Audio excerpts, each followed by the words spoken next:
was like, okay, I'll take a quick break, and then I was able to get through it. So I'm good. Hello, everybody. Oh, that's the wrong thing. There we are. Hello, everybody. We're gonna get started here pretty soon. Let's do a few checks here. We need to cook this. Gotta let us cook. Oh, yes. They won't let me cook. All right, let me turn off my TV.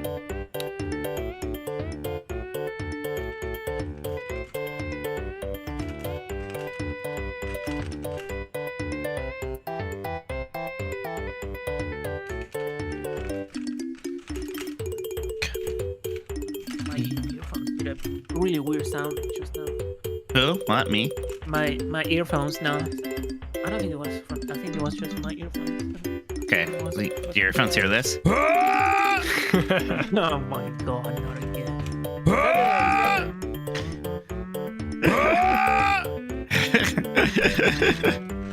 I don't even need it. That one is so fucking weird. I need to hear it again. A lot of cords going into slots.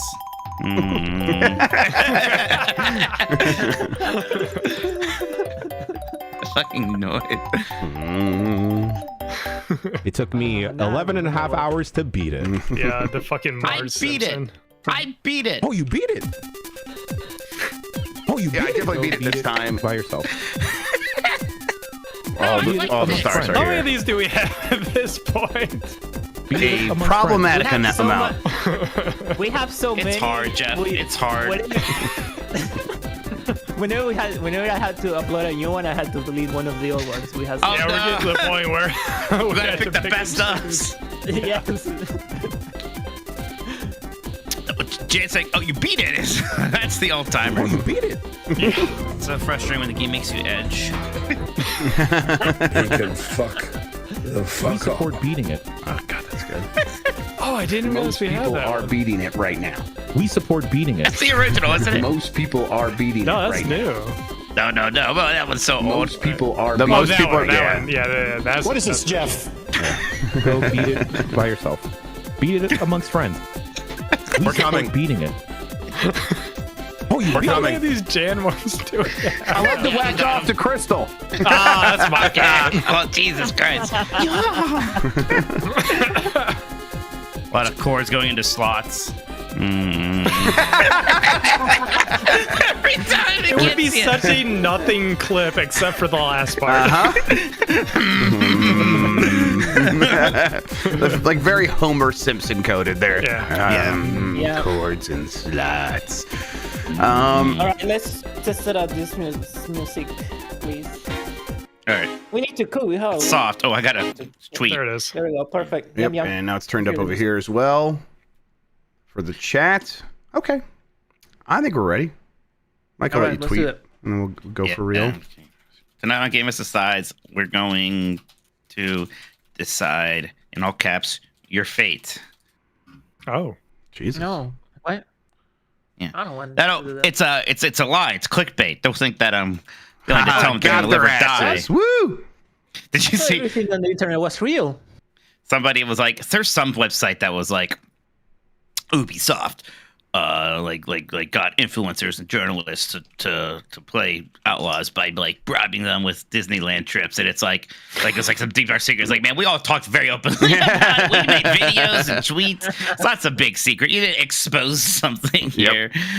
Whatever. Yeah, they're very smart. Disney invited people to Disneyland. How weird. Yeah. It's so strange. Wow. Oh, you caught me. It's almost like they own the place where it happened. Oh. Could you imagine getting a trip to Valve to see a Steam Deck or something? Like that would never happen. Yeah, if I'm flying all the way to see Disney's game in Anaheim, hey, you better take me to Disneyland. Yeah, for real. It'd be weird if they didn't. Yeah. All right. Well, I guess the Lions game's not on, so I won't watch that instead of podcasting. I'll just talk to you Wow, guys great. instead. Wow. I know. Can you believe Going it's into not on that TV? season. You guys are as upset as I am. Paying attention? Are you gonna pay attention to this shit now? Wow. That's great. There's All right. football for the rest of the year, so probably not. Okay. Let's see here. I think we're ready to start. Mike, are you ready? I'm ready. Christian, you ready? I was born ready. I am ready. Let's do this shit. All right, here we go. In 5, 4, 3,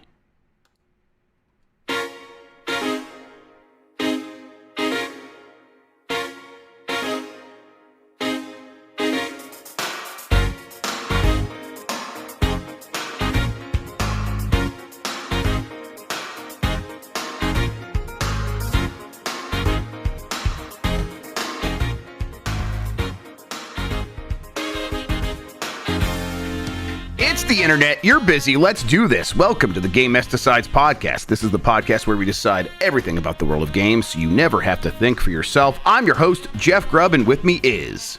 Mike Minotti. In today's episode, the Borderlands movie is an entire ass. New details on Bungie restructure, Mount Rushmore of bad video game movie adaptations, and the results of the Game Mess Hall of Fame inductee ceremony.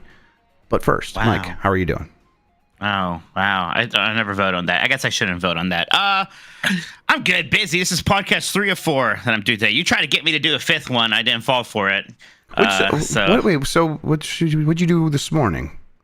Okay, that's right. We did Power Bombcast. I just did the Game S Game Club. We're doing this now, and then we have Columbros after this. That's right. That's absolutely okay. Yeah. So there's a lot happening today, everybody. So we're gonna be punchy and fun, or annoying punchy. and mad and like easy to anger. But that's a good episode too. I haven't drank a beer on a podcast in a while. I haven't drank a beer since that time I almost dehydrated and died in your car in Cleveland. But you earned it if you want one tonight. Of course, you have my permission, and you do need that before you drink on podcasts. So, man, that'd be fun. Yeah, I am. I'm feeling pretty good over here. Busy because also recording 4 podcasts today. 3 or something like that. I did Game S mornings. This and we'll have the other one. Yeah, 4 podcasts. So Thursdays usually are pretty busy. It's also trash night. So that always takes up more time than I intend to. Yeah, you get it. All right. But does it? Does it take up time? I guess it's just it's more of a to-do. It's more that I just like put off. Like I'll take care of the trash for the most part. Steph made dinner. I'll go get the trash. It's just I'm like those trash cans are all the way upstairs. I'll get those later. Oh, I see what you mean. Yeah. Okay. I get it. I understand. I'm glad I have a 1-floor situation in my life these days. You know. Yeah. I used to live a multi-floor lifestyle, and no, it's just 1 floor. Like sometimes it's like, oh, I gotta do laundry, and that's in the basement. I'm like, well, this is a pretty big to do. I gotta go downstairs, and Penny does not like it when I go downstairs. I don't want to take her down there. There's a bunch of weird shit she can get into. Sure. So, yeah. Absolutely. Other than that, it's like I am also now a little bit in between on games, trying to like get some momentum started on a few things. No, you have to beat 1,000 Year Door. That's what you promised me. Trying to get momentum back in the 1,000 Year Door. Yes, I did officially hurt this hand playing Nintendo World Championship. Now, incredible. It's like it's definitely a repetitive stress injury, and I definitely weakened it, and then I lifted something up, and that's actually what caused the pain. But it's I could tell that this is a tendon from holding down the D-pad in one direction for hours at a time. I don't know. So incredible. I am on a injured reserve for Nintendo World Championship for now. So I have to put that game aside. I've got to get myself a break. This is my week to beat you then. Exactly. Okay. We'll see. So get in there, make it happen. But that means I gotta find some other games. But that's a perfect excuse to stop playing that and go play 1,000 Year Door instead, which probably will happen now tonight. I don't know, Mikey. Let's maybe just get into it. But first, just do it. Yeah, thank you everybody for joining us. You can give us a good rating wherever you are listening. Hit that like button on YouTube. It helps people find the show. If you want to ask a question, you could drop a super chat during the show on YouTube. We'll get to all of those before the end of the program. Thank you to Carlos Ain, who is Insane in the Rain Music on YouTube for the use of our theme songs. Thanks to 1UP versus CPU for our artwork. You can find more at oneupversuscpu.com. We are on Spotify, Apple Podcast, and wherever pods are caught. Thank you to the mods. Thank you to Christian for producing. And you can get more from Mike and me and support us by going to patreon.com/GameMess. That's patreon.com/GameMess. That gets you access to our Discord server, participation in Q&A sessions and our game club discussions, early access to new episodes of Game S Jeopardy and Columbros, and of course, all of our shows ad-free. And of course, that Columbros, that's our Columbo podcast. We're recording that tonight, so look out for a new episode here very soon. We're deep into season 2 now of that show, and it keeps getting very good. Also, friendly reminder, you can also become a supporter by becoming a YouTube member or a Twitch subscriber. So that gets you basically all the same stuff. And you go to Mike's Twitch channel when he's streaming, use your Amazon Prime thing there. That'll get you into the podcast producers. All right. Big topics of the week. You ready, Mike? Mikey, ready. Borderlands, real bad. It's real bad according to the reviews. I haven't seen it yet. I do kind of have more interest in seeing it now that I see it's at 6% after 47 reviews on Rotten Tomatoes. Hey, it keeps going up. It started at 0. That's right. It's up an infinite percentage, actually. Right, when you think about it. Yeah, when you do the math, 0 times an infinite number would not reach what it's done today. Basically, people are just like, it's super derivative. It is like a really off-brand Guardians of the Galaxy, only without any of the charm and a lot more, not like emotional sadness, but pathetic sadness, which is just a real cocktail for a good time. They're like, it's not even so bad, it's good. And I'm like, oh, you don't understand what I want from believe you. Yeah, I don't believe you, right? You don't understand the kind of misery I enjoy. I love that shit. That's usually what people say about the movies that are actually so bad. People said that about Cats. Yeah. Oh boy, were they wrong. Exactly. They were very wrong there. There's the one quote that's like, this movie somehow manages to look incredibly cheap and incredibly expensive at the same time. Yep. I'm like, ooh. I'm like, I gotta see that for myself and on the big screen. So Jan wants us to talk about it in something next week. Maybe that could be like a BCR review. Come on down to Youngstown. I want to see it with you, but I don't want to drive to Cleveland again. So come on over here. that would be fair. That seems fair. I could sneak the game set into your house while I'm there. So okay, yeah, I'll be right there. Yeah, do that and then do it. You know what? It's like you need to do that so that I can destroy it, because I can tell that you don't have it in you. Right, that is what's happening. Like, I need you to do it for me. It's like that scene in The Dark Knight with the guys on the boats and the prisoner like tells the guard, "Give me the button that pulls it up. I'll do it. You're too afraid." That's right? literally exactly what I was thinking too. Yeah. So, okay, that sounds good to me. We'll make that happen. I'll do it for you. Yeah. I wanted like a kind of a relaxing weekend, but now I'm like filling it up with stuff. We're taking family photos on Saturday, which is fine. That'll be good too. I have there's always, I feel like every other weekend there's a nephew or niece birthday party, which is fine. They're fun. It's easy for me, but I got one of those on Saturday. They're not drinking it. They will have beer. Yes, the kids can't drink it, as far as I know. I think Dan would be like, "Why can't kids drink beer? They should be able to drink beer and watch Jaws." I don't understand. I think he would be like, "Well, no, I get that," but then he would be like, "But when they're teenagers," and then okay. All right, then. Yeah, Benjamin Lee from The Guardian says Blanchett, outfitted in sparkly gear and a swoop of bright red hair, deserves credit for not shrinking from a task so far beneath her. Again, I gotta see that. Jesus Christ. I mean, look, that casting was wild back in the day when they're like, Kate Blanchett is that like 20-year-old looking like firecracker gun character. I'm like, well, yeah, Lilith or something. I was like, oh, okay. Yeah. Jamie Lee Curtis is also in there.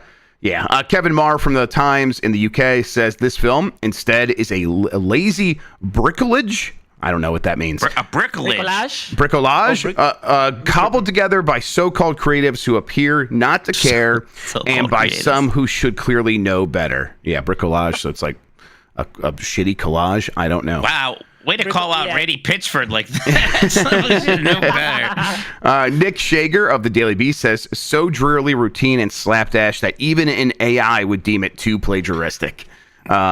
People are having a lot of fun on this one. This definitely seems like the punching bag this year. The next one, the Rolling Stone one, is my favorite one. That's why I put it on the doc. David Fear from Rolling Stone says, it's not a movie for critics, as the saying goes, nor is it suitable for consumption by most gamers, film lovers, or 99% of carbon-based life forms. It's a movie for Randy Pitchford. That's my second Randy Pitchford joke. We did it. Yeah, he's based on sulfur, actually. So, listen, video game movies usually have been really bad. This one also bad. Now, I'm not surprised, but it did feel like a little bit like, oh, we figured this out. They cracked the nut. They know what it takes to make a good video game movie. They'll just do that from now on. And I think we did not account for the Randy Pitchford factor. Chris Pratt in chat just says, ha, ha, ha, ha, ha. These idiots think it's so easy. Chris Pratt taking a lap right now. That's fair. That's fair, Chris Pratt. Asses. I mean, but I don't know, Jeff. There's always something weird about this one, because again, Borderlands. When I think about Borderlands, I think of Borderlands 2, which is so like 2008, right? And how are we making that stuff work today? And the best they can do is look at something just slightly older than that, Guardians of the Galaxy, and try to ape that stuff up. I mean, that's the thing with trendy things, right? We see how much that style is already out. Concord got blasted for kind of having a whiff of that. Like the fact that Guardians of the Galaxy was ever able to do that was a bit of magic in the bottle, and they got a few movies out of it, and even then, that is done. Right. Yeah. They will have to do something different if they try to do anything with those characters again. I mean, for one part, the directors wouldn't be there anymore. But yeah, like the people aren't in the mood for that anymore. It is officially played out. So, and this is like played out and also not even a good implementation of this idea. So like a really bad Suicide Squad, which was already very bad. I don't know. Whatever. I like honestly, if this movie was just like the Uncharted movie, which was people are like, I don't know. I guess it's okay. That's like the big barometer for like it's fine, right? Yes. That's where it's fine is on the movie bad to good scale video game adaptation thing. Right. And if it was that, I wouldn't have any interest in it whatsoever. I've never seen the Uncharted movie. I honestly think there's a very strong chance I'm going to go through my entire life without ever seeing the Uncharted movie. This one I will show up for, but this $145 million budgeted movie that also seems to have a pretty decent marketing budget based on commercials I'm seeing, it's going to lose a lot of money, right? It's probably going to. I thought it was going to lose a ton of money before, and now it's like, ooh, because like I don't know how much people pay attention to critics, but I think general audiences do pay attention to Rotten Tomatoes because it's so expensive, right? You got like, yeah. Am I gonna go spend $80 to take 3 or 4 people to the movie theater, and that's before a lot like concessions to go see a movie that we're not gonna enjoy? You just see that. Yeah, you just see that number. Maybe sometimes, 50%, whatever, I want to see it. But like a 6%, and they show that shit everywhere, man. They'll show it on your ticket apps when you're buying the tickets. Yeah. It's a hard thing to talk your friends into seeing a 6% of Rotten Tomatoes movie with you. Yep, it's tough, and people don't even try. They just give up. They're like, whatever, we'll just go see something else. We'll see Twisters again, I guess. We'll go see Twisters again. Maybe the Garfield movie's in the Dollar Theater now. We'll go do that. There you go, Chris Pratt. Yeah, shout out to Chris Pratt, of course. So, do you think this is a big setback for video game movies, or do you think this is just kind of like a misstep? I think that the people that are executives in Hollywood will forget about this in a week, and they will just remember the big successes recently from video game movies. And they will just be like, the problem wasn't the IP, the problem was the execution, and maybe they'll look a little bit closer and they'll be like, boy, that guy that owns that video game studio was pretty involved. Look at him on the set in this video from E3 of him just bothering Kevin Hart. Maybe we won't let them do that. Maybe we won't let the video game riffraff into our movie studios anymore. But yeah, let's say some Miyamoto or like Kojima, they might get to have a say. But otherwise, it's like Ken Levine should not be involved in the BioShock movie. Right. He just shouldn't. Yeah, exactly. And definitely not in the way that it seemed like Gearbox had on the ground people all the time. That just does not seem to be the thing that was helping there. So I think it'll be a slight sort of reset for video game movies, but I don't know, it's not going to cause some long-term damage. Hollywood, very hungry for IP. Video games still have a lot of really recognizable IP. I don't know if we need like to go very deep onto like these properties the way that it leads you to a Borderlands. You probably do just stick to the big ones going forward. Maybe it hurts those kinds of adaptations, but Hollywood's still going to be interested in this thing, so we'll keep getting them. Do you think it hurts the Borderlands brand at all, which, the Take-Two has taken in pretty recently? Obviously working on a Borderlands 4, even though it's not announced. They just released a patch for Borderlands 3 today, I saw. Yeah, I don't know. I mean, I know those Resident Evil movies have a lot of fans, and while they look really cheesy to me, I don't think I've seen many of them really. They're just easy enough to ignore if you aren't interested, and they have like campy people or people who like the campiness of it who actually do get excited about Resident Evil because of those movies. Obviously this is not going to be one of those cases, but I think it'll be easy enough for anyone to ignore. People are just not going to go see this movie. Honestly, that's what's going to happen. If anyone's thinking about Borderlands this week and they're like have positive feelings, they're probably just going to go back and be like, you know what? Did I ever play Tiny Tina's Wonderland? Maybe I should just go play that. Oh, Ryan. They'll do something like that instead. Gosh. Now it throws me for a loop because, like, I sometimes forget that there's, like, 8 Resident Evil movies. I haven't seen most of them. And you're right. You just kind of compartmentalize that in a completely different space. Right. Exactly. And it's very easy to do that, I think, for most people.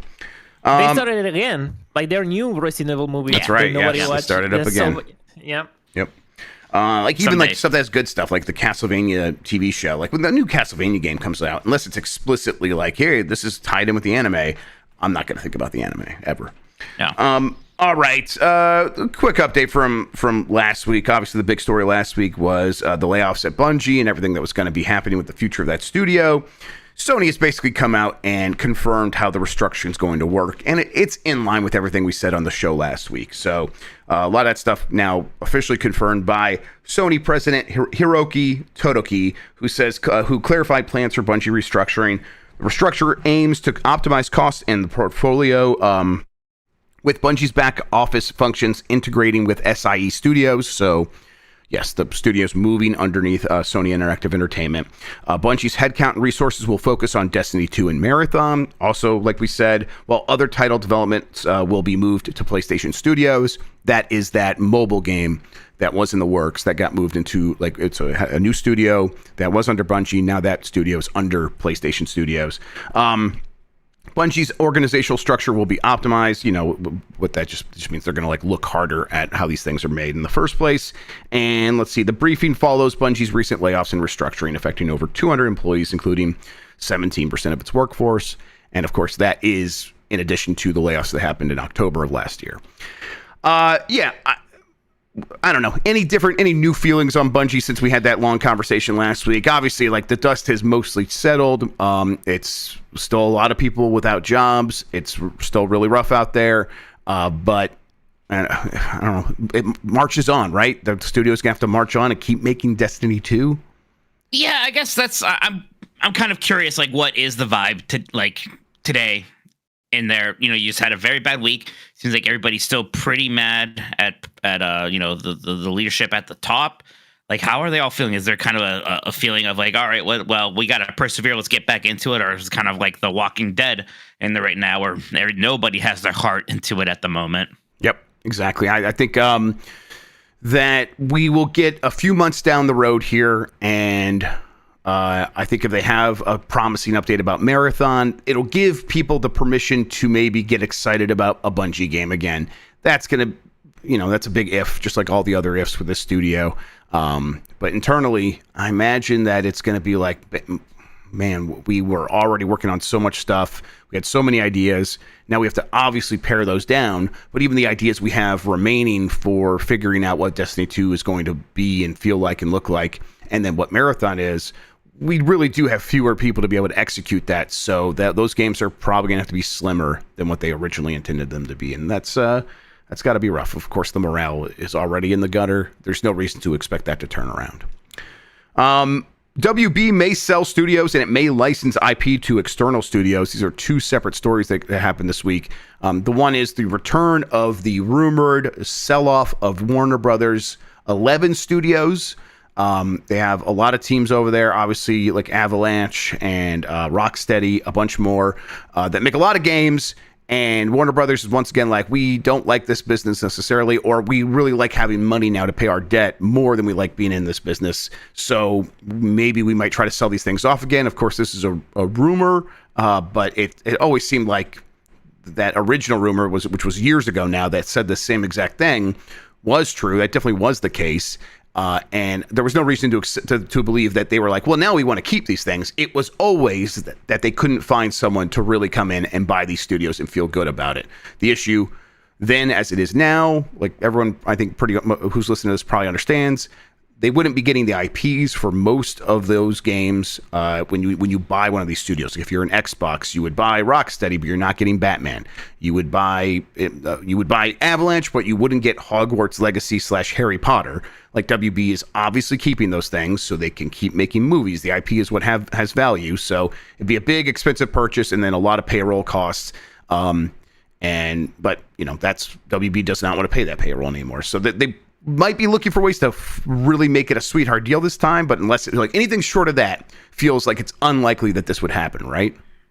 Yeah, I mean, it seems like the time for this to happen was when all these acquisitions were happening, right? And that's kind of seems like the opposite where we are now. Everyone's doing the opposite. Everyone wants to get rid of their studios, right? Yep. So, right, you're not going to get a lot of money for it at the moment, and it'd be rough to do it too at a down period, anyways, right? Because interest in a lot of these people, instead of the people who made Batman, Arkham Asylum, and Arkham City, that's now the studio that made Suicide Squad at the moment, right? So it's hard to get the price that you probably want for that. So I don't know. I'm not sure what the strategy could possibly be over there, because you have these studios that have been kind of damaged by poor decisions lately. So yeah, reaching out to get other people to maybe work in your games, sure, but I don't think that's some golden bullet that's going to solve all of your problems. Yep. And then the other side of the story is David Zaslav, in an earnings report, told investors that they would begin looking at licensing some of their IP that they don't already have assigned to one of their 11 studios, or maybe that is assigned, but they want to do even more with those IP, to external developers, which I guess is something they haven't done a lot of, which I didn't really even think about actively previously. That, I just figured they did both, and now that I'm looking at it, so they didn't do a lot of that. Maybe they did a little, but for the most part, they're talking about, hey, no, we want to do a lot more of taking these IPs, working with external studios, letting them get the chance to make stuff with our stuff that is a little bit more dormant.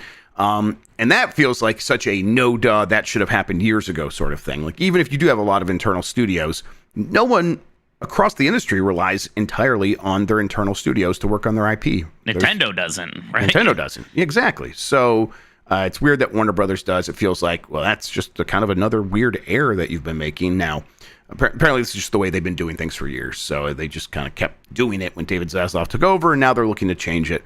That is, it's nice to want things with that sort of thing, right? But it's sure, any deal you make now, it doesn't pay off for 6 years, 7 years, because we're talking about the very beginning of that process. Not even development has started. It's well, no, you got to do the pitching process and the vetting process. That feels like, okay. But by then, we could be 2 more David Zaslavs away from the CEO we have today. Honestly, he could get replaced, and then his replacement could get replaced. It's going to take so long for us to get that Aquaman game or whatever. Exactly. But it's a problem, because, when do you want a Superman game? Well, that movie comes out next year, right? That's when you want a Superman game, and there sure is not going to be one for a very long time. Which always reminds me of... and bless his heart, he doesn't know, but James Gunn saying when he took over the DC movie thing, being we are going to have games to go along with all these things, and it's all going to be one universe. And I was like, oh, honey, no, you know, I'm sorry. You don't even know. You don't even know. We get you're making movies, you're busy, and you're good at that. And you probably be like, it can't be as complicated as making a movie. And it's just, oh no, this was never going to be something that could possibly happen. And now it feels like even less likely when they're just now talking about working with external studios. I don't know. We'll see. I think WP's got plenty of IP that I would be interested in seeing them do some fun stuff with, but it also I feel like Disney's only just gotten their footing with working with external studios in the last couple of years. Takes a while to spin up. Takes a while to work through that process of what do you want to work with, what kind of games do you want to be making, who pays for them, all that stuff seems like a learning process that WB's going to have to go through. And Warner Bros. Doesn't have the depth of Disney. They have some very high profile things, right? You have DC, you have Harry Potter. It's not a ton beyond that. I mean, you could do a lot there, I suppose, right? Obviously there's a big appetite for Harry Potter still, but you need a Sean Drake. Yeah, they definitely need John Drake, and I'm sorry, I'm busy. WB must have had a bunch of mobile games based on their shit, right? And that would be all. Sure, I would imagine. Maybe they have mobile studios doing that as well. One of those 11 studios. I don't know. Speaking of mobile games, you see that one random Star Trek mobile game just got Galaxy Quest content. I did see that. I saw that in a story on GamesBeat.com. Yeah, I need to download that game now. I'm like, whoa! I do love Galaxy Quest that much that I would actually probably check that out. So. And it's so I think this is the first time Galaxy Quest stuff has ever just been in an actual Star Trek thing. I'm like, oh, that's kind of neat. Okay. It also does make it that theory of when every odd Star Trek movie was bad and every even Star Trek movie was good until that didn't happen. But in between, Galaxy Quest came out, and it's well, that was the good one, and that's why there was 2 bad Star Trek movies in a row, because the good one was Galaxy Quest, and it threw off the whole numbering scheme. So right. So if they're working together, maybe there's something right there. Back where it's supposed to be. Although it's kind of No, you're right. I think generally, in terms of general opinion, there's some of those odd movies I defend. Sure. I'm kind of a Final Frontier defender. Right. Even. Yeah. I've not watched Final Frontier enough to I just know the farting sequence, and that seems really embarrassing. It's dumb, but it's sure. There's a lot of things that are embarrassing about the movie. It's very cheap looking. Yeah. Like that section where they use the jetpack boots to go up like some turbo lift Right, shaft. yeah. They're clearly just on like a little elevator platform. Right. That they don't even have like wind blasting on them to try and sell it. It's it's kind of a beautiful thing. Oof. I hope Jan hasn't forgotten that he promised me he's going to become a Trekkie. Well, I mean, you're going to be able to corner him in a foreign country. Yeah, I'll just make him watch The Measure of a Man with me. There you go. That's good. That'll get him. Yeah, I really, what's the even, or, obviously, the Return of Spock. Or Wrath-a-Con? Wrath-a-Con's even. So three. Yeah. Search for Spock. Search for Spock. That one's good. I like that. Search for Spock. It's it's a little messy at points for sure. Yeah, even like the next gen ones. I just like next gen a lot. So I'm like, Sure. I love seeing these assholes. Yep, I like them Except all. when they kill Data, then I get sad. Oh, of course, yeah. All right, and then Half-Life 3 might be real. Maybe. There was a code name people found, and then some more data was found that suggests it's not a VR game, but it is a full-fledged video game that could be the follow-up to a lot of stuff that's happened in the Half-Life universe. And if it's not Half-Life 3, it definitely seems like the next big Half-Life thing, at the very least. I know you are someone who believes. Mulder, why do you believe? Well, I mean, look, I believe there's going to be a Half-Life 3 eventually. Right. Just, in the grand span of And the universe. and that they're working on something right now. Now, are those two the same I thing? definitely believe they're working on something right now. Now, here's the thing. And I honestly believe it's something called Half-Life 3. Sure. But there have been Half-Life 3s in development before that have not Exactly. come out. Right. And I kind of hope we get past. I hope that they are at least past the whole we have to have like the next transformative thing in this game. I think Valve Right. gets a little caught up in that. Like, hey, the industry isn't really in that era anymore in a lot of ways. Like, you can do some inventive things for sure. It's very hard to kind of like invent a new genre or a new mechanic like they did with the physics stuff, because so much has been done or has happened, or technology has stagnated. I'm like, man, can't we just make a really good Half-Life game? And you're gonna have some interesting ideas. You'll think of something, but I don't know if you're gonna come up with another portal gun, right? Stuff like that is hard to come by. I think they're wonder what Valve is thinking about VR now, because they went in very big with that. We had Half-Life Alyx. And it's definitely probably the best VR game, right? Pretty much everyone agrees they with were that. the real fuel in the fire of VR. Sure, Oculus and Facebook and all that stuff, but like Steam VR figuring out a lot of that technology and then making it so it's like just works when you plug in anything on your computer. Like that was all Valve. So yeah, they were big invested into it. Right, but I have to imagine. I'm sure they still care, but I can't imagine Those they're going headsets to still make. sell, according to if you look at the top sellers on Steam. And of course, that's Yeah. by dollar sales, so they don't have to sell as many headsets, but they're selling headsets to be at the top of the charts with that thing all the time. Well, are they invested enough to make another Half-Life No. Alyx, right? No. To make something of They that made size Half-Life again, for just VR. They're not going to do another one. They did it. The fact that they did it once is incredible. We still don't really have very many VR games that are of that scale, right? That's kind of what makes it incredible still.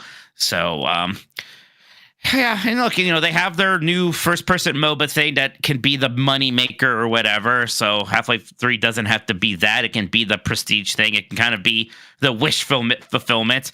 I'll tell you what will drive me crazy if it's a Shenmue 3 thing where we finally get this game and then it ends on a cliffhanger again. Like, no, you assholes! Look, this is it. You're not getting another chance. Just end it. And then we get Team Fortress 3 and Portal 3, and then they forget how to count to 4 after that for another 25 years. Incredible. That sounds about right. Yeah, I think I'm feeling pretty good about this one. There's no guarantee it'll come out. There's no guarantee that it will happen. But I think this one seems to be the one that might have the momentum to actually manifest into something at this point. But yeah, I even though like you think, Half-Life 3 doesn't need to be at like some show like Game Awards, I hope it is just for the reactions, man. Because like it's the one thing anymore. It's like the one thing these days that see it, people will just absolutely lose their minds. Even people who don't even really care will just be like, oh my god, and that is finally happening. It's Mother 3. Yeah, man, Nintendo's got Mother 3. Yep. They can always do that, which way easier for them to do that. Uh-huh. But, I don't know. I guess if they announced a Mother 4, people would be like, "Wait, why is that guy over there screaming so much?" Well, okay, I guess that gets me excited too. But I think it's before. I just want to see Mother 3 just because Are they going to call it Earthbound 2? Because you think they would. We'd have to stop calling it Mother 3. That'd be wild. Yeah. I think at this point, wouldn't they just call it Mother 3? I want them to call it Earthbound something. I don't know if they want them to call it Earthbound 2. Something about that makes me. They already went through the trouble of renaming Earthbound Mother 0. 1 to Earthbound or to Earthbound 0. Yeah, you're right. I whatever. forgot about that. Okay. Yep. All right. They would call it Earthbound 2. Yep. Fair enough. I think it sounds fine. It'll be fine. It'll be great. Yeah, I would get used to it like anything else. All right, that's the big topics I have here. We have plenty of super chats to get to. So what we're going to do now is we're going to take a quick break. We'll come right back and get to those. All right. We're on the break. All Get a right. drink real quick. Yep, no problem. Happy International Cat Day, everybody. Hope you're enjoying it. Meow. Go out there and pet a friend. Oh. You know, those kitty cats. Dan was taking pictures of Nico Mumu because in person, Nico is a specimen. I think really the only way to describe him. He is big. He's a big boy, isn't he? He's a big boy. Yes. I think he was showing bunk. He was like, "Here, back. Look at this thing." Yeah. I was thinking of getting a cat.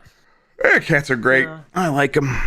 He's A dog is too much work. I think the cats are more like they're chill. Yeah, but that is my thing about it. Where it's dogs are too needy for me. Yeah. And I need something that like doesn't ask a lot of me, and I don't need to ask a lot of it. And we're kind of cool. And then occasionally we're like, hey, you want to like go hang out and watch some TV and cuddle or something like that every once in a while. That sounds about right to me. Tell a cat where to shit, and he's just this. Yeah, exactly. He's like just meows. He's like, I'm out of water. I'm like, oh, I'm so sorry. I'll go get you right now. It's that easy. Not even that. Get those machines that feed the auto feeders. Yeah, I got one. That's why. That's the only reason I would forget. Because it's like if I was giving him water every day, I would just do that as a habit. But I only have to do it like once a week, and I forget until he cries at me. All right. Okay. Yep. All right. Let me get stuff here. All right, I gotta read these. You My get glasses. those super chat. I got them ready. Mike? How will we do I'm good. how are we going to do the Hall of Fame thing? Are we just going to talk about it? I guess. Yeah, I mean, it's not gonna be a small thing. Just reveal the things. Okay. And we'll talk about each game. We're picking 2, right? Yeah, we'll be picking 2. That's right. It's top 2? Yeah, Yep. number 1 and number Top 2. Yeah. 2. All right, out of the 6. Let me just get where that was in podcast producers. I can get to the Correct. results when you need. Okay, cool. Thank you. All right, then. I think we'll get back to it here in a second.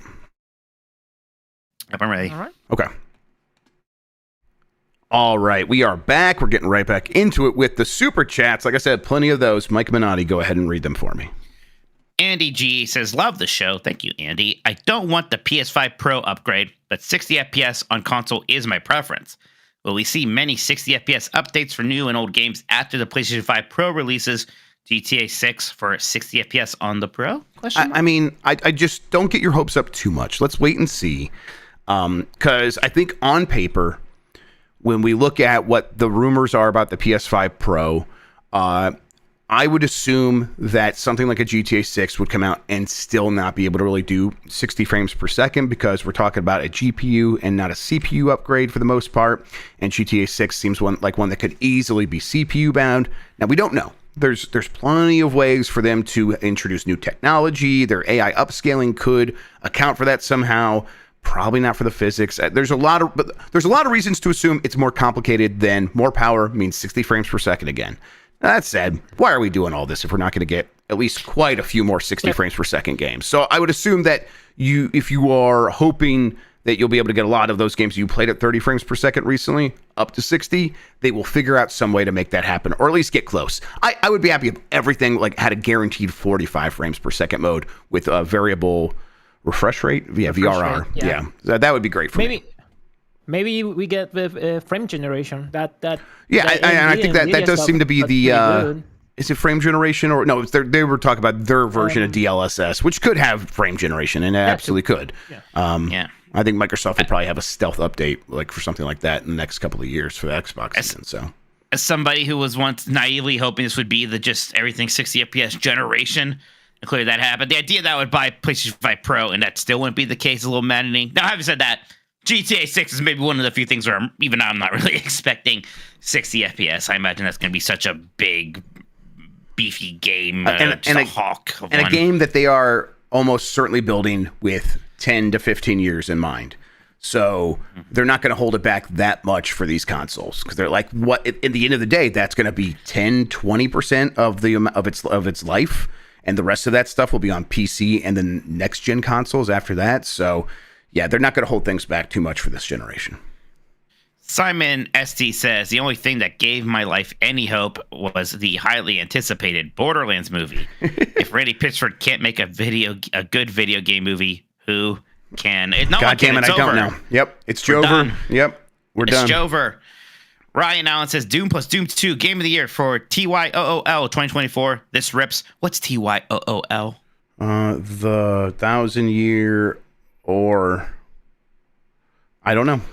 Anyway, Chad, you know what TYOO means? But yeah, did you see this? They announced like a new kind of versions maybe saying it, but there's like a new package of the original and second Doom with some the Year of Our new Lord. quality of life stuff. The Year of Our Lord. Thank you, everybody. 2024. Okay.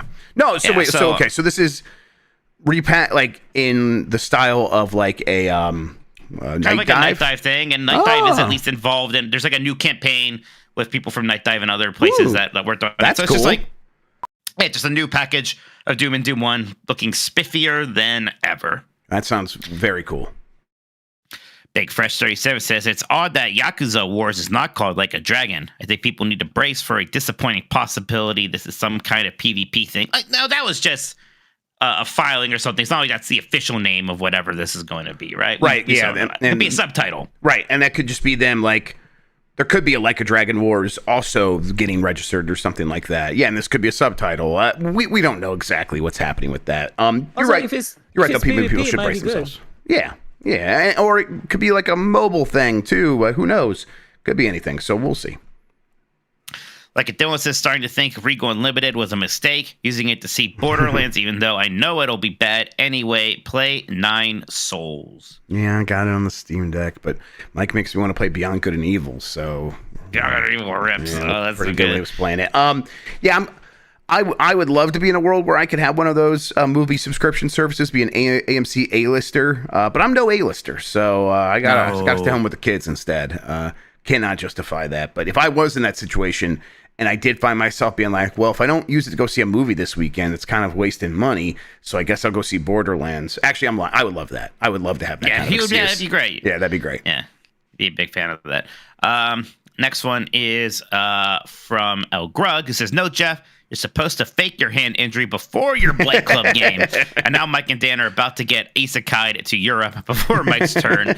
Good job beating Daikatana." Thank you. It was not fun, but it was a good time. And, I'm glad it's over though. That's too much for any one Blight Club game. Although I will say that the game did its part. It's a first-person shooter, and I didn't do any favors by doing my intensity thing.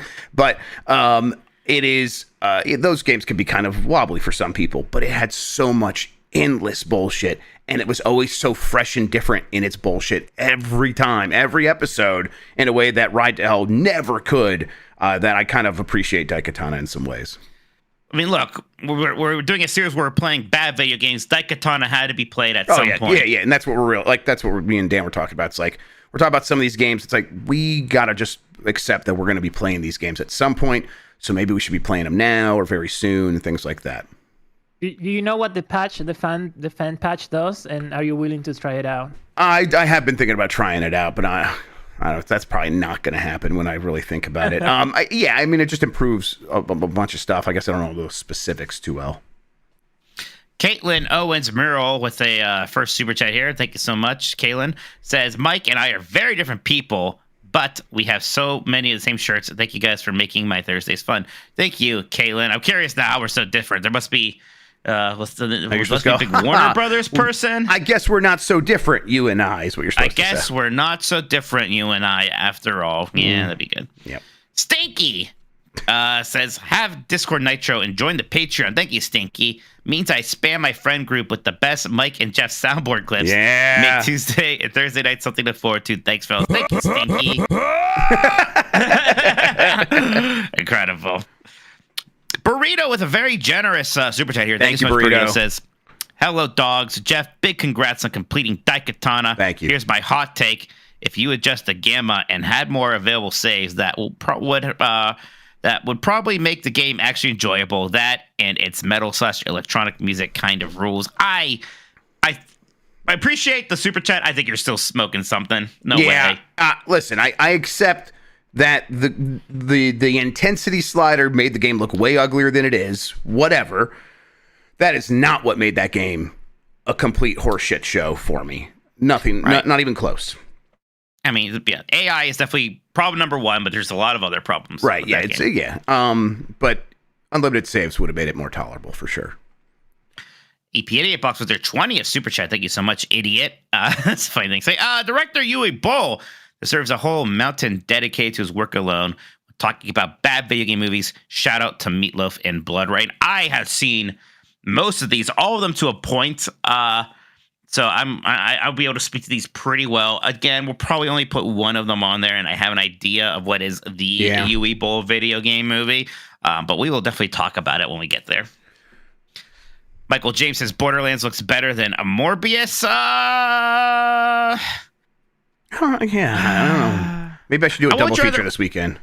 Yeah, there's a lot of bad movies I haven't missed. Like Morbius, I'm not as interested in as, say, Madam Web. I think I'd rather watch Madam Web than Morbius, honestly. I probably would watch that first, too.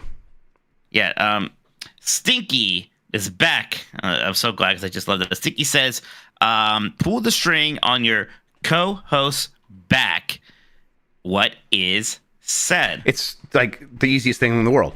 Mike Minotti, Mike Minotti, or just, hi, it's me, Mike Minotti, like that. Hi, it's me, Mike Minotti. I think Jeffs would say They are going to come for Zelda. there you go. Or I love to whack off to Crystal. that would be the one. That's so there's all sorts of ones here, and I don't know. Personally, I think mine would be the. Yeah, that too. Just, Yeah. There you go. You get that out there. Thank you so much, Stinky. Baba is me says I was watching Mike's Dark Souls playthrough. I would swear when Mike says bullshit, he drops the L, so it sounds like bullshit. Maybe it's an Ohio thing, or maybe I'm just crazy. Okay, I'm gonna say bullshit. Yeah. He does that say it like sometimes. Yeah, bullshit. Bullshit. He swallows the L a little bit just because he's swallow the L. Actually, you know what? Oh God, I did back when I was like in second grade. They took some kids to like speech class. They had a weird like trailer where we went to work. Right. It was for kids who had troubles with very specific syllables. And I was there for my L's at one point. Oh, wow. I think I, as a child, had a problem enunciating my L's. So you are not crazy. That is just a me thing. I don't enunciate my L's enough, and it comes out like bullshit instead of bullshit. You ever think about it's like you put your mouth in the same exact position to say L and R. Yeah, I do because they told me that. They explained in great detail how I need to pronounce L. And I still remember that, actually. Wild times. Next one here. Oh, by the way, thank you for watching the Dark Souls playthrough. Appreciate it, Baba. Wizard of Blah says, congrats to Jeff on beating Daikatana. Great season. Can't wait for the next. I could, but yeah, you did it. So excited. Did you almost quit? There was that one episode where you were stuck at that one level. Yeah, was that the crematorium or something after that? Crematorium was rough, but it was Act 4, Act 3. Remember, you were like stuck with that spiral staircase that came out of the ground. You were stuck in that for almost a whole episode one time. Yeah, that's right. God damn. I was gonna see it through, but this is definitely the one that challenged me the most and made me like question some things the most. It's a really, really bad video game.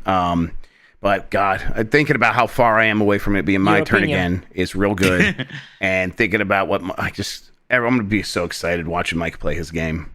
I have told a couple people, and some people are like, you're letting them off easy, and I'm like, people say that every time, and it's never been true. So, and honestly, at this point, I feel like I trust us more than anybody on this topic now. So, yeah, people are saying that about Daikatana, which seems like the roughest go anyone has had yet. Yep. So, I don't 24 know. 24 hours. Yeah. Eden says, if someone buys NetherRealm Studios, do they get Mortal Kombat? I would assume in that case they would get Mortal Kombat because they made Mortal Kombat movies, but come on, what the fuck are we talking about here? Right. It's one thing like, with Rocksteady, I can always see like, well, we don't have to have them make a Batman game. Maybe something else. But NetherRealm Studios, like, what are you doing? Like, the other series they do is DC, which you're not getting, so you're not making Injustice. No, you're getting those so you get Mortal Kombat. Yeah, I mean, listen, I think there's a world in which they like sell Rocksteady and then they sell 12 years worth of rights of making Batman games to that studio in that deal, and that would take it into the public domain. So yeah, I that could happen. Like, there's ways to make this deal make sense, but there's not as much money out there. Capital's a little bit harder to come by. The economic conditions are way more uncertain. They're not like as dire as everyone was feeling on Monday, but they're definitely uncertain. So the idea that they're going to be able to find a buyer that was better than what they could have got a few years ago when Microsoft actually was interested in 2021 through 2023 seems very unlikely. Dorochi says, there are actually a lot of positive reviews for the Borderlands movie. They're all on my USB thumb drive. Wait, I think I left it at medieval times. Yeah, that's where USB thumb drives go. That makes sense. Input video here says, Half-Life 2 Episode 3. Remember when episodic game was supposed to fix everything? Yeah, and it's I remember that one writer who like left Valve at one point, like just kind of like released what was the plot synopsis for episode 3 supposed to be, because it's supposed to take place on that ship, and you could even like see the docking port for that ship in Portal 2. Like, it was like let's go full steam ahead, and I don't know why that game just couldn't have come out then. And then at that point, it's like, hey, if we want to do a Half-Life 3 on our own terms, that's fine. There isn't this kind of weird cloud hanging over the whole thing. It did feel like they just completely got distracted with like Steam machines and then VR and then like all these other things. It's like, man, hey, look, that's all great. Please finish what you started at least. Yeah, I mean, how much of a clean break do you think this Half-Life 3 will be? I mean, do you think that they'll reference the stuff that happened in episode 2? Well, I mean, they'll probably reference the stuff that happened at the end of Alex, right? That's what they're doing now? Right. So, like, it's spoilers still for a lot of people, but like, basically Alex kind of, it's like a different setup for what's going to happen in the next Half-Life, whatever it is, than what the end of episode 2 was one specific thing, and Alex kind of recontextualizes that, but it's still very much a whole, like basically the end is like, now let's go moment, right? Like, it is, so the next thing is Half-Life 3.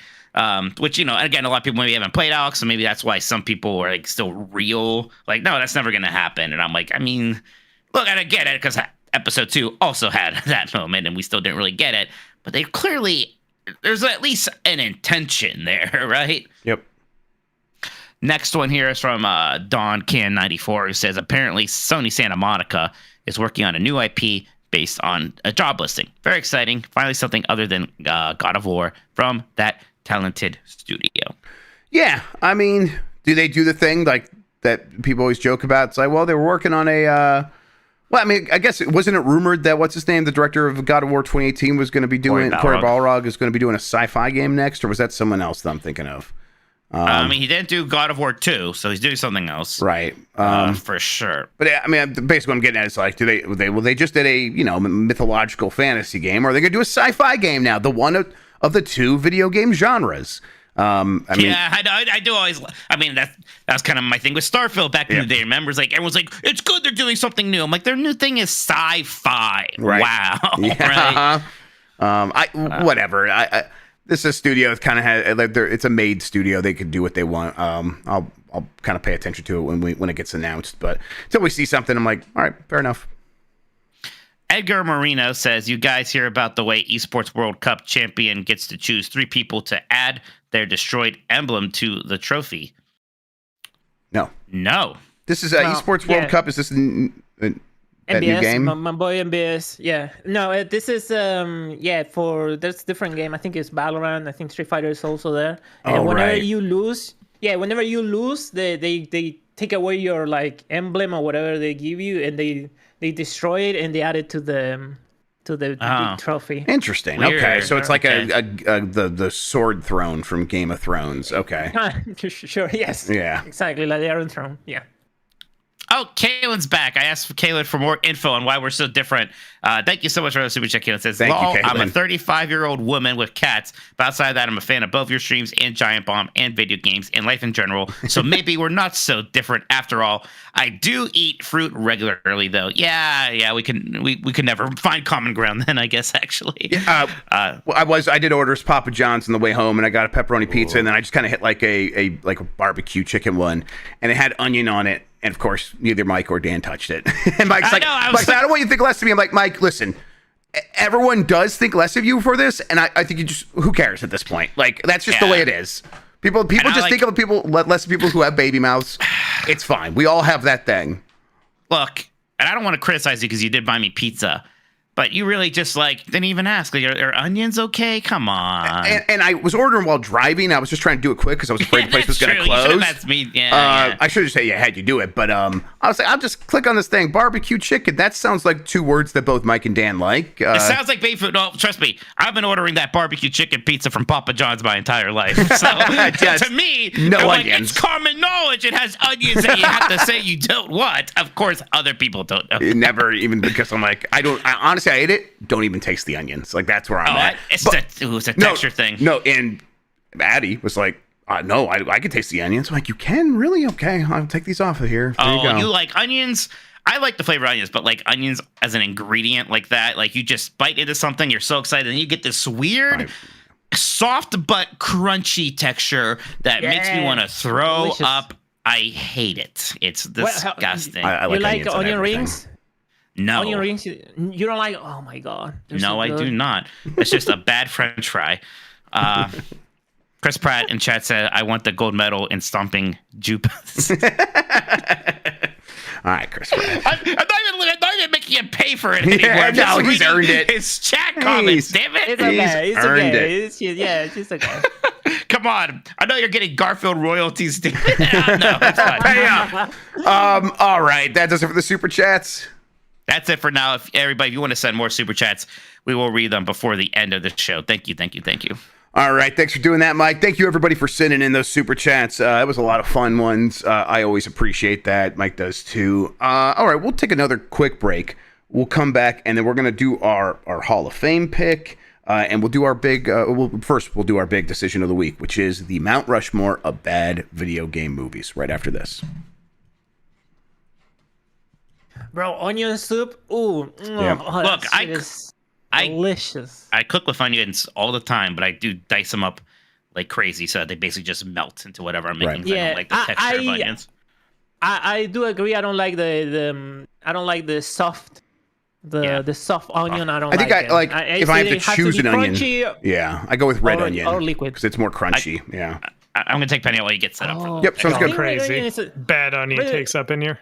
Red onion is a little bit too strong for me. I like it in like a salad. Yeah, but I wouldn't like. I had my red onion period where it was like, give me that strong flavor that just overpowers my entire senses, so my brain can't think anymore. And I'm a little bit cooler on them now these days, but I still really like red onions. All right, Jeff. Yeah. You're with me, Burger King boys. Mm-hmm.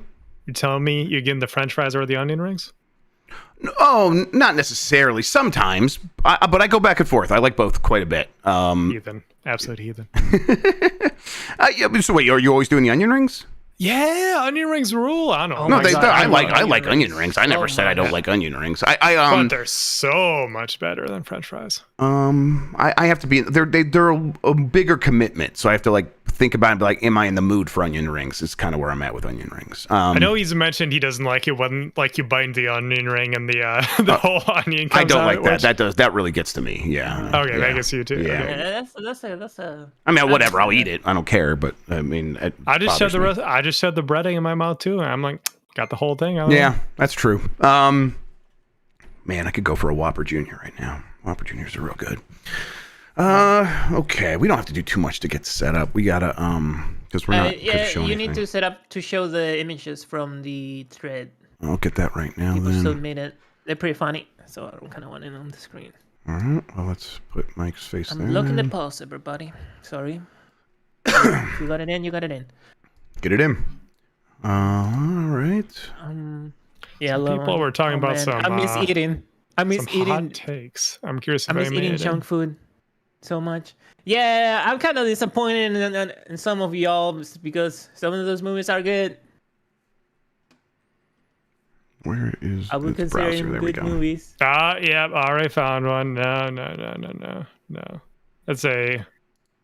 That's so bad it's good. And then That one, yeah, that is- one. I know what you're talking about. Yeah. I think so. Probably. It's pretty.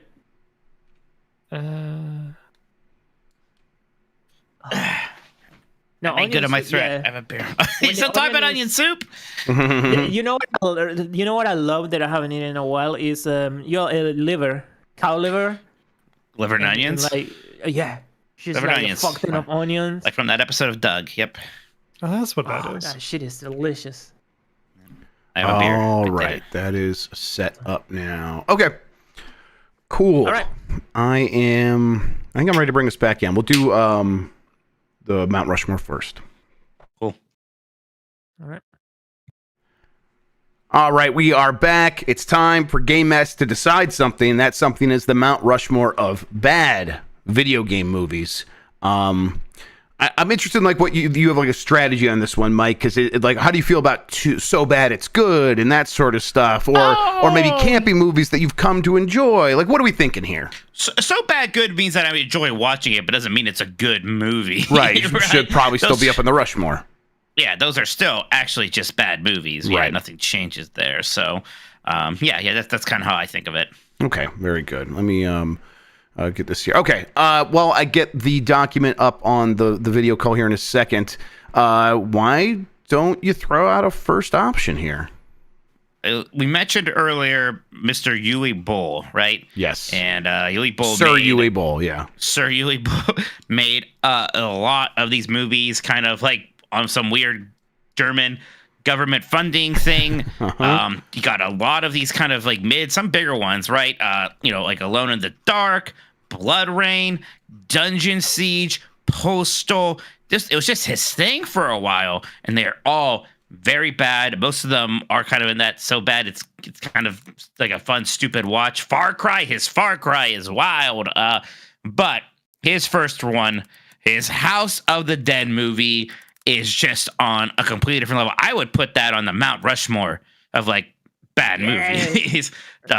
House of the Dead is wild. It is like it's a version of, it's campy, yeah, but in a kind of weird way. There's something wrong with this movie. It doesn't feel right. It's like something masquerading as a movie, Right. and it's like a couple people you recognize. So like, I guess this is a real movie, and like they filmed it on camera and then released the DVD, so it's a movie, right?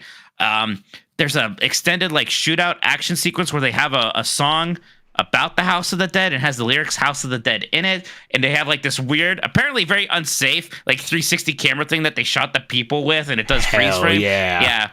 It looks absolutely wild. Sometimes there's just randomly cutaways to shots from like the Sega Saturn port of House of the Dead, like the actual arcade game, for no reason. Man, it has one of my favorite like Chekhov's guns ever, where in the very beginning, the voiceover, the guy mentions like, oh, life's like this. Sometimes you're bored doing fencing lessons, blah, blah, blah. And it's like, oh my God. They're like, sure enough, at the end of the movie, there's a sword fight. I'm like, yes, hell yeah, let's fucking go.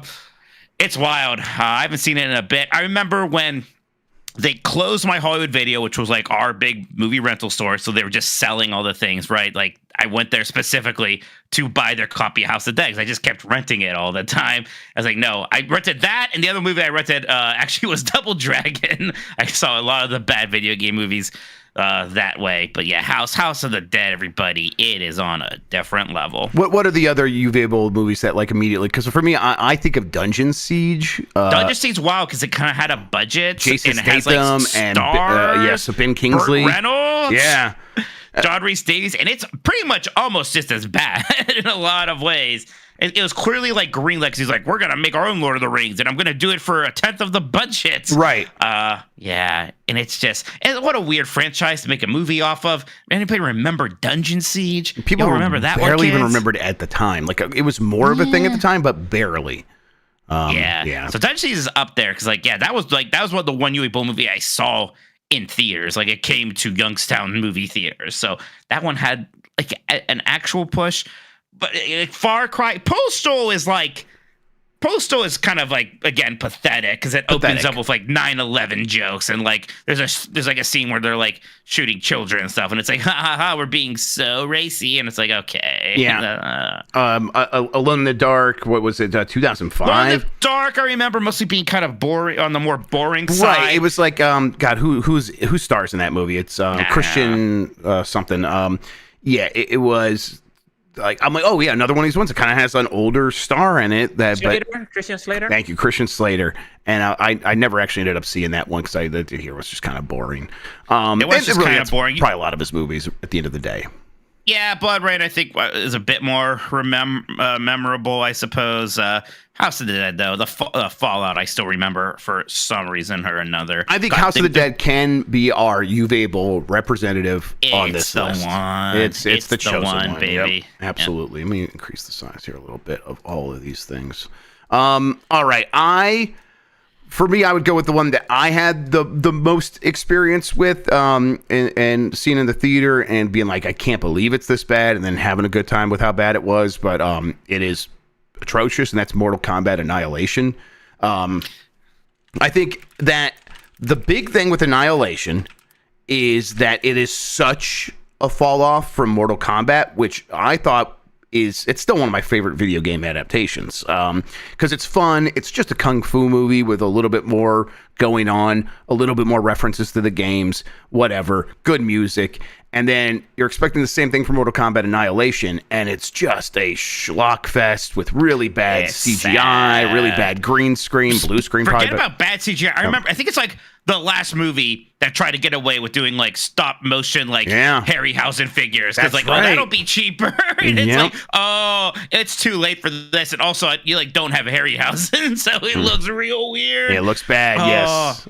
They just kill off like the characters that don't want to pay anymore for the sequel. Raiden cuts his hair for some reason. He just looks really weird. It's a really, really bad movie, and just bad in some surprising ways, which I think is going to be what a lot of these things are going to need to make the cut on this Mount Rushmore. And it's disappointing because like the first Mortal Kombat was actually great. It was great. It was fun. Right, exactly. The fall off is so harsh that it really is stark. It was a hit, and it was like the contrast there between those two is why I remember Mortal Kombat Annihilation being such a bad movie more than anything else. Jeff, did you see 2020's Monster Hunter? I've seen bits and pieces of it. I did not ever sit down to watch the whole thing, of course. It is so it's the guy who did all of those Resident Evil movies, Paul W.S. Anderson. That's right. Yeah. And he just has his wife, what's her face, being the main character again. Mila Jovovich. Yeah. Right. And it is so fucking weird because it's like a bunch of like modern day military people getting fucking isekai'd into the world of Monster Hunter. And it's like a real small scale movie about all these monsters and not very much happens. And there's a lot of bad CGI. It is terrible. And it's like, I don't understand how this guy got his hands on another Capcom franchise, let alone Monster Hunter. Like he did Resident Evil. Now he's doing Monster Hunter. This movie's existence is so absolutely wild. He had a shell company go to Capcom and license it or something, so they didn't know it was he was going to end up directing it. Honestly, it was probably some other company got it, and they're like, well, we'll just get the guy that did Resident Evil. Those movies made some money. Somebody had to buy those rights way back when. This feels like the death throes of that era when it was just like assumed a video game movie was going to be bad, right? Yep. This is like a bit, like maybe a little bit even after Sonic 1. I forget when that came out, but yeah. And, no one even had any hope of it being good. Because I remember, the first even image leaked, and it was, people with assault rifles. It's like, what are you talking about? That's Monster Hunter. But again, it was so bad that, I'm somebody who likes watching bad movies. I have, one friend from my high school days I especially like doing that with back in the day. We still do that when we get together. Watching it with him. It was, I was entertained, I guess, but because it's what I wanted. A very bad movie. I'm gonna go with Wing Commander 1999. This one was I had some excitement for it, even though my awareness of Wing Commander was those are the games that Mark Hamill did the FMV sequences for, and I never really played them. But they're making a video game movie, so I'm gonna go see it. And I went to see it, and it was just nonsense, and it was like young actors kind of being quippy and trying to be cute, and it was just all real terrible with, again, really bad early CGI, bad camera work in terms of like or late modeling, I suppose. Yeah, it's a real rough one. It is very similar to the ones like Double Dragon, I guess, and really like Street Fighter and Mortal Kombat Annihilation. It's in that vein. It's one I'm kind of curious to watch again. I don't think I've seen it since I saw it in the theaters. But yeah, Freddie Prinze Jr. and Matthew, what's his name? It was it was directed by Chris Roberts. Matthew Lillard. Matthew Lillard, thank you. Chris Roberts, who did Wing Commander. I guess he directed the movie. That's crazy, and you could kind of tell. That's insane. That is wild. Yeah, that's really weird. That's like the Final Fantasy guy directed the Final Fantasy movie, yeah, right? And we know that worked out. I've never seen this, but it's so weird to me it exists because I mean, the Wing Commander games had a lot of live action cutscenes. It had like Mark Hamill in it. It kind of already is a movie in a lot of ways. So it's like, it's kind of the thing with the Uncharted movie. It was like, why are we bothering? Yep. We're kind of already there. Man, Freddie Prinze Jr. I kind of want to watch this now. Yeah, I think I'm like curious to watch it again. Absolutely. It made $11.6 million. Wow. And I was nothing. Like $5 of those dollars. So there you go. One of my favorite genres of video game movie, and they're usually bad, is the fighting game genre. And it fascinates me, Jeff, to no end, that it seems like the most represented genre in movies when it comes to video games. There is a King of Fighters movie from 2010. Right. I've never seen that. Like somehow almost every notable fighting game franchise has gotten a movie, even though it seems like the worst suited to it because they do not have very strong stories. They have way too many characters. And a lot of them are pretty bad. Like in a lot of fun ways, the Tekken movie, not great. The Street Fighter movie, but it's so campy that I think we do enjoy it now. But like the Chun-Li one, awful. But right. The worst one I've seen, and it is like so bad that I'd rather watch it than a lot of them, is the Dead or Alive movie from 2006. It didn't even really get a theatrical release. It was so awful. I think it just sat in a vault for a while, and then they just sent it out onto DVD. The big thing I remember for this movie, it's the only one I ever remember where they at one point find a plot reason to actually have health bars. Yeah, that's right. I really, really, really respected that of it. But I remember watching this one, and it was just rough. Yeah, I think this is one I've like eventually saw on like Sci-Fi Network or something, like in the late 2000s or maybe early 2010s. And I just watched bits and pieces of it then, but it was really bad, really, really bad. It does have, is it the lady from My Name is Earl? She plays Tina Armstrong. Yes. Jamie Presley is, Tina Armstrong. All right, so there's like some names. It was there, like, I recognize her. Yeah, there was that sort of thing, which they always get for these movies. And it's like it is like even a couple like notches above, like when they get the guy from 90210 that hasn't acted in forever to be in Sharknado. It's not even quite that. It always feels a little bit more than that, to the point where I sometimes even get my hopes up a little. And of course, it's always a mistake with these movies. Anything else from you? Yeah, I'm thinking here. There's some that I feel like, yeah, we could do that, but I'm not probably gonna put Super Mario Brothers up there personally. No, I don't know. That's kind of a thing. There's some that I think other people would, and I'm like, I like that movie actually. Yeah. I always kind of had fun with Super Mario Brothers. They made choices. I think it's oddly ambitious. Yeah, it's weird. Maybe I would have felt differently about it if I was an adult. Yeah, I don't maybe. know. And but Street Fighter. And Double Dragon is the same exact thing. Yeah. And those both came out at a time where doing like these weird grungy sci-fi things was really the style at the time, right? Everybody was making Escape from New York or whatever. I feel like it almost might be weird for this list to not have either or one of these three: Super Mario Brothers, Street Fighter, or Double Dragon. But I don't know. Maybe we'll feel good about it when we're all done. Street Fighter is weird because everybody just talks about that like it's a good movie now. Yeah. Actually, yeah, it's like a secret. It's kind of movie. Weird. Yeah. Which I mean, I enjoy watching it too. I don't know if I totally agree. Like, yeah, it's good. I don't think I like it because it's good. It's fun. We can debate whether how intentional or not that is. Yeah, I mean, maybe Mario Brothers does like do something in terms of like, representing bad movies. But again, I have a lot of affinity for the movie. Like, I do not watch that movie for the same reasons that I watch House of the Dead. Just absolutely not. All right, then I'm ready to go to the podcast producers if you are. They'll probably, there's a couple things I'm thinking of, but I bet they'll bring them up. Yeah, let's see here. I think, all right, there.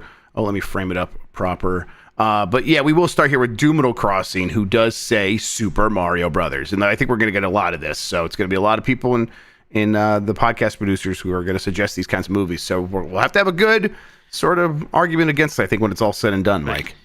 Say what you will. I think that Bob Hoskins as Mario was perfect guest. I enjoyed John Leguizamo as Luigi. I think. As young, sexy Luigi, yeah. right? And then Dennis Hopper, who's like the greatest villain actor ever. Like, it's just there's a lot of good actors in this movie, and they're all kind of having fun. I know Bob Hoskins will later talk about it as a miserable experience, but you don't really get that sense. He's not phoning it in or something. He's trying. He's being a likable. Everyone's Brooklyn trying. schmuck. It seems like, yeah. So I think that's what I enjoy. And what's funny is, like everybody, of course, everybody likes the new animated movie better. The plot, very similar. It is like they do the whole, they're from Brooklyn and get isekai'd into the Mushroom Kingdom thing still, which is kind of funny. All right, let's see here. Low Rule says Final Fantasy The Spirits Within. How do you feel about this one? This one's kind of like sad in some ways. Yeah, that's what it is. Exactly. It's sad. It, sort of, they didn't tank the studio, obviously, but Square Enix Squaresoft was riding an incredible high, and they got humbled by this movie. They put a lot of money into it. Sakaguchi, the father of Final Fantasy, it was basically the end of his time there. Yeah, he put his tail between his legs and sort of like go lick his wounds somewhere, yeah. Yeah, so it is sad. But, it also was a bad idea. Like, it was a really risky bet. Then they called Final Fantasy. Even though, like, all Final Fantasies are kind of different, this one, the one that is the movie, different. It had, I don't even think, I can't remember if chocobos were in it. There was a guy named Sid. It wasn't even with a C. It was with an S. It was like so sci-fi, and it was kind of, it was like real heady. I remember I saw the theaters, and it was just kind of boring. Yeah. And it was like, they want you to be impressed because, like, look how technologically advanced it is. I'm like, yeah, in the world of CG movies, that's going to be outdated next month. Like, that doesn't really matter. I want to watch it again. I've not seen it since it was in theaters, but it could deserve a spot because, a lot of these other films, right? Like, the Mario Brothers movie was bad, or the Monster Hunter movie is bad, whatever. This was Square setting up a movie studio. This had actual consequences for them. Yep. All right, let's see here. Joy Z says Double Dragon. Man, look at that fucking guy. Look at that guy. That's a Bobo. That's a Bobo. That's a Bobo. Yep. And the guy from Iron Chef America, the chairman. Honestly, just the fact that they're like, all right, yeah, we'll make a Bobo for this movie. Like, I don't know. I kind of respect it. That weird like teenager hangout that they're at. It's just like that weird teenager hangout in Teenage Mutant Ninja Turtles 1. Another common theme at the time. Weird, like teenager hangouts with like skating ramps and arcade machines. Honestly, I wonder if like me seeing that as a kid is like why I'm like, I would never let my kids go out and just like be alone somewhere like that. They're going to get adopted into some criminal organization. They're going to join the Foot Clan. They're going to join the Foot Clan. Hey, look, I don't want to hear it though. The water chase sequence is pretty good. It's pretty okay. Alex Agogo says Hitman Agent 47. Yes, this is the 2015 one. It's right. Not the, there's two Hitman movies. Oh my god. Yes, this is the one with the guy from the terrorist movie on Showtime. Not the guy from Justified. Yeah. Not Timothy Olyphant. Exactly, correct. Yeah. So, yeah, this one's bad. The other one is also pretty bad. So, but I don't know which one is the worst. So I don't know. Yeah, I didn't see any of these because I never even cared about the Hitman franchise until the World of Assassination trilogy, which happened after these movies, actually. It's wild that there's two of these. We should watch them sometime, Jeff. Yeah, we should. Wasn't there some news that there's something happened with Hitman? They're doing a Hitman show or something. Oh, I'm sure they're going to do something else again.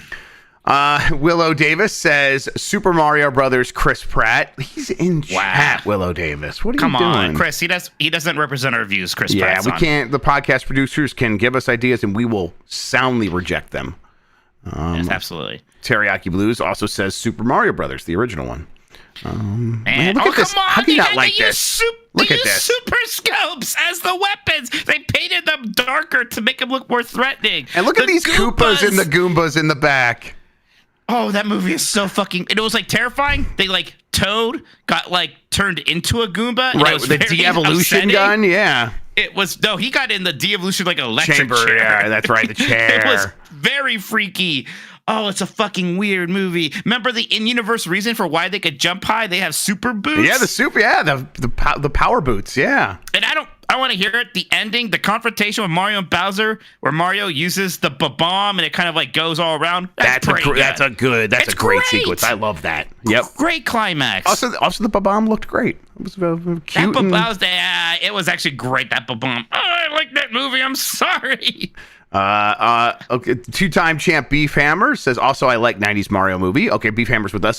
And also says Dead or Alive for third choice. Yep. Look at that. I want to watch it again. I just remember it being like, this is really rough. Oh my God. Again, like me and my friend were watching a lot of those. We watched Tekken like probably that same month. Yep. And Dead or Alive was on a different level. Yeah, I'm like, I want to see this King of Fighters one, which I guess has I haven't seen that yet. 0% on Rotten Tomatoes. So it's even worse than Borderlands. It's a low-budget adaptation of the fighting game series that was widely panned for its poor action sequences, bad acting, and weak storyline. So it's got the trifecta.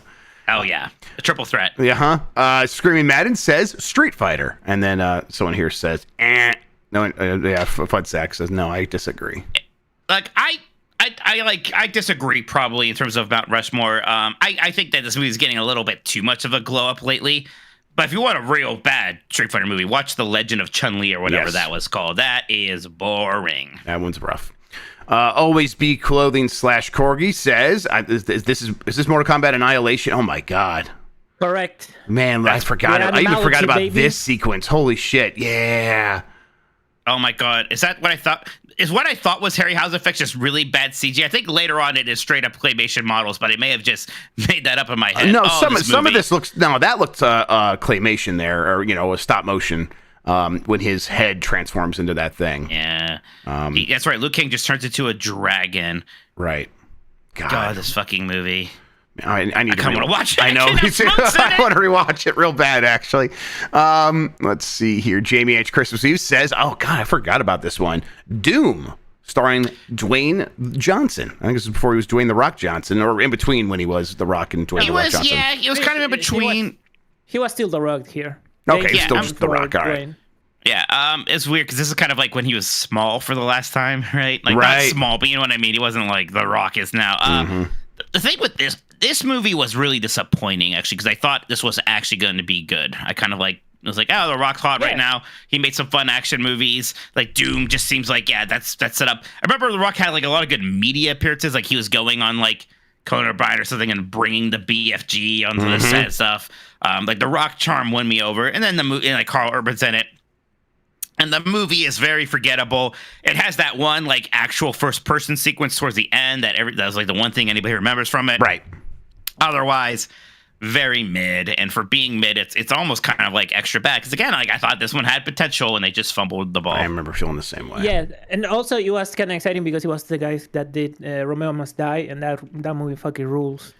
I think the other thing I remember about it is the Ain't It Cool News review of it for some reason. I was back when I was reading a lot of Ain't It Cool News. Man, that used to be a daily website for me. And I think he really liked it. And he was like, because I played Doom multiplayer, and so I like this movie. I'm like, oh great. I remember his episode 1 review where he's like, and I know Jar Jar was he's glowing. He's like, I know Jar Jar has been controversial, but Misa love him.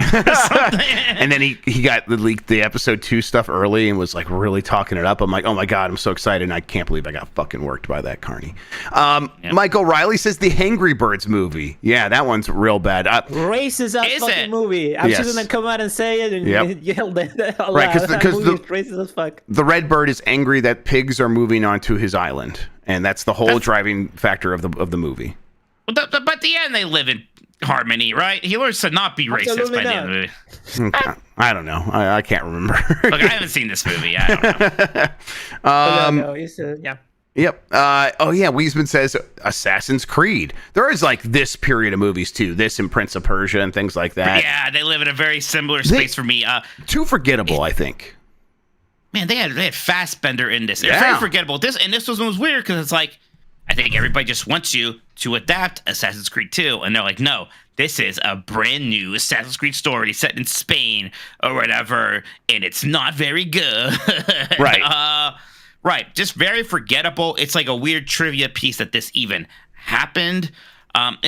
Prince of Persia, that one I watched and I was excited, and it was Disney, and it was also just very mid. It's also weird because you have Jake Gyllenhaal playing, Sure. the Persian in it. It wasn't like some god awful thing, but it was like, it was at a time where Disney was trying a lot of things. They're trying to recapture some of that Pirates of the Caribbean family action adventure magic. And they're trying to do Prince of Persia, and it did not stick. Yep. And I think with this one, some chatters are Stop the haters. It's a good chatters movie. are That's a on good board movie. with Prince of Persia. Yes. Prince Look, of Persia is a good movie. I'm not saying I don't hate it, but I don't hate it it's either. kind of forgettable. Yeah. It's not going to the Mount Rushmore, everybody. I'm surprised there's this much love for it. I mean, Assassin's Creed way more forgettable because I think like Michael Yeah, it's Fassbender worse. kind of at the time was even a bigger star than Jake Gyllenhaal was when he did Prince of Persia. And I never think about this movie ever, even if Michael Fassbender was in my face and he was like, for some reason, he said the words like Assassins and Creed, like unrelated. I would not remember that he was in this movie. I'd be like, oh, I don't remember that part of Days of Future Past. What are you talking about? Exactly. It's like, when did that happen in Prometheus? I don't know. Bench JC says Borderlands only in theaters August 9th. Now I don't think we could put it on there considering we haven't seen it yet. You're right. I kind of want to, I'm gonna like message my high school friend right now, be like, we're coming to town so we can see Borderlands together. Mex says, is this Detective Pikachu? Detective Pikachu. Correct. That's another one that I was disappointed in. It's not same. a bad movie, but I thought, I was like, oh, they're gonna nail this. This is gonna be fantastic. And then it was like, oh, that was okay, I guess. The kind of like plucky teenage human characters. They had like very little chemistry with each other, and then they didn't do a lot for me. Like, I loved the way the Pokemon looked. I liked the weird, almost kind of Blade Runner aesthetic of the city. And then just wasn't the most exciting plot. Just not all that much fun, really. Yeah, I think for me it was always low expectations, and then it kind of didn't even meet those. And I only remember enjoying the in-between shots of seeing Pokemon in the real world and being like, that was kind of cool. I love that. Yeah, I guess I just want a montage of that, I suppose. God, I forgot. It's weird because Ryan Reynolds plays Detective Pikachu. It's weird. Right, it's Ryan Reynolds, and it's like, that's fun. I mean, I know this movie did well, but like this movie should have been a mega hit. Yeah, and it wasn't. And it wasn't. It wasn't, right? Input name here says Warcraft, which, I never had seen it, but my understanding was always it's disappointing, but it's not. Yeah, this kind of has a Street Fighter glow up where people are like, that movie was good fun, actually. I have a weird soft spot for it just because like I got to go to the premiere. They compromised you. Okay. They compromised me. Leroy Jenkins was there. But it was like fun. Like I was on like the carpet and stuff. Look, the movie is fine. It's nothing I would ever want to watch again. But they took a real swing with it. I will say that it wasn't some cheap thing. And there was definitely some good stuff there, especially stuff with the orcs that all pretty much works, but it's not amazing. If this movie came out today and they centered it on the orc mommy Dami, do you think that things would be different for it? Bank. They fumbled the bag. More orc mommy. Is there an orc mommy Dami? Yes. Fuck yeah, there is. Who? The sexy orc lady. Yeah. There's a sexy orc lady in Warcraft? Yes. You mean Sylvanas, the undead person? No. No. The lady. Chad, who's this? The lady that plays. What's her name? The lady that plays like one of the agents in Mission Impossible played a sexy orc. You mean from lady. this movie? Oh, from this movie. Yes. Oh, the Corona. Oh, okay. I don't. Warcraft fans don't care that much about Corona. I don't know. Maybe. Yeah. Well, okay. Listen, then they need to teach them to appreciate mommy dummies. Then. Yeah. Look, chat. I know Sylvanas isn't an orc. I was just making sure Jeff didn't know that. Yeah, I don't know that Sylvanas is or is not an orc. Everybody. So he was just double checking. She was a high elf who then died and became an the Gordon's undead Dark Fisherman Ranger. says Prince of Persia. We already talked about that, and we're like, no, yeah, people got wrong. People got mad that we suggested it. Yeah.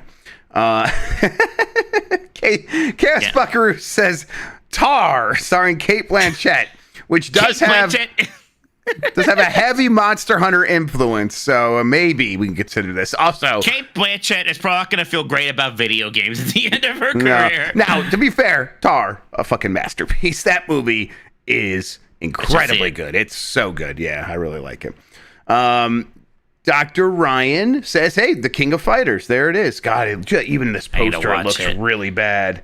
Who are these people supposed to be? I don't know. Which King of Fighters characters are? And also, like, King of Fighters is just a mashup of, like, Fatal Fury and Art of Fighting and a bunch of other things. Like, what do you mean a King of Fighters movie? What are you talking about? Is she Mai? Is she Mai? I think she's probably supposed to be Mai, but they did it wrong. Well, the guy in the back is Kyo, I can tell that. And the other guy has to be Yori because he has, like, a dark mood. That's supposed to be Mai. Come on. Look, if you're going to be... Look, right, you have an iconic look. Just do it. Like, just do that look. Like Mai is that outfit. Like, yes. you put... Yeah, like, sorry, if you put Mai in, like, a red dress, I'm not going to know it's Mai. Jizzle physics? Jizzle? Jesus Christ. She had jiggle physics as a 2D character, all right? So right, you just... that's how wild it was. Yep. You ever see, like, the progression of my sprite throughout the games? That I just got, like, the lean was more and more, and, like, the sway got more and more. I was like, oh, my goodness gracious me. Yep. Oh, my God. Sledge Reinhold says, Need for Speed, starring Aaron Paul. Oh, they tried to make their own Fast and Furious with a box of scraps. In a cave, box of scraps. And they failed really hard. Yeah, remember this thing? I never saw this. Even the fucking poster. I never saw it either. Now I really want to. Yeah. I really. I'd be surprised if it's that bad. I bet it's very forgettable.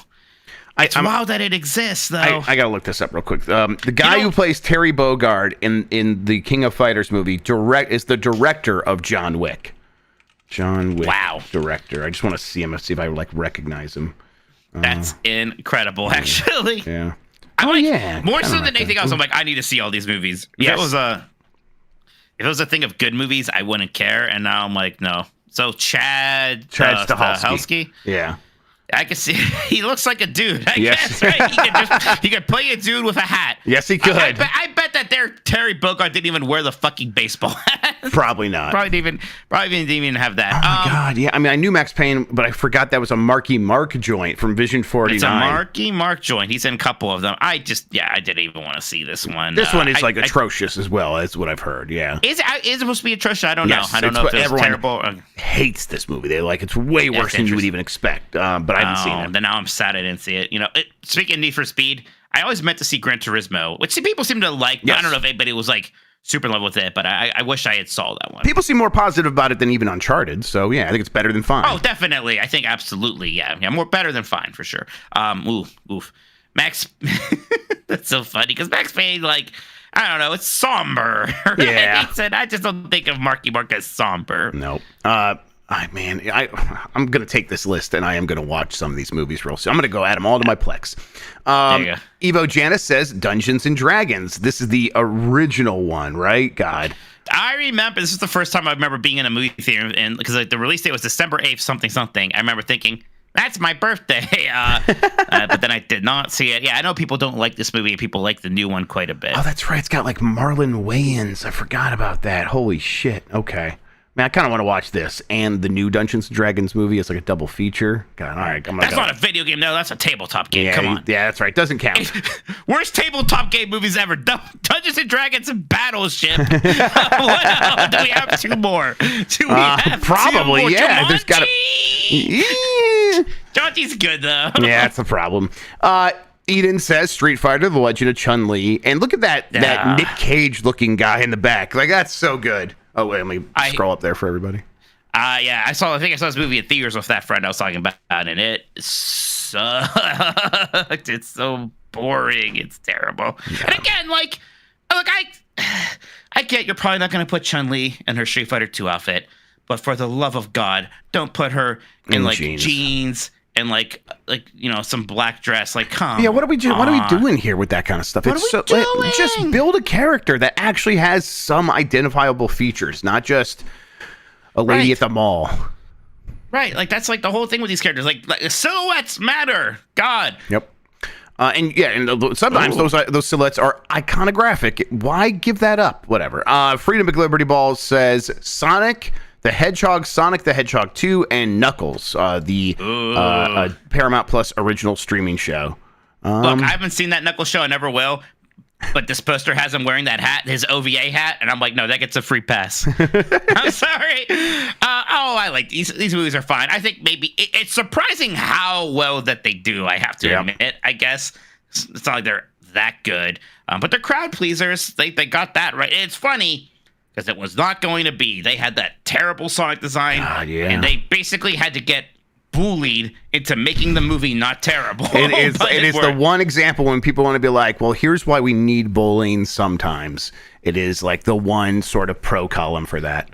Yeah, absolutely. Yeah, I'm like, I don't know if I even really like these movies, but I do not hate them either. So that's kind of where I put them. The Elden Ring Wolf 5 says Postal. Yeah, this one's just pathetic. It's pathetic. And it's weird because, again, it's like J.K. Simmons is in it somehow. Like, how did that happen? I don't know. I do know how Vern Troyer ended up in it, though. That's and Osama bin Laden, of course. He was on Hard Times, Mike. That's not funny.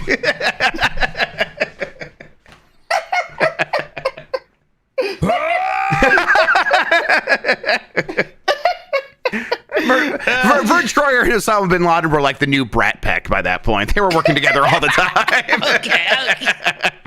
But they're both dead. Leave them alone. Stinky says Five Nights at Freddy's. God, I forgot this happened. I mean, the movie did well. Yeah, of course it did well. Children are stupid. Look, I don't know. It's not. Everybody expected a horror movie and ended up being like a.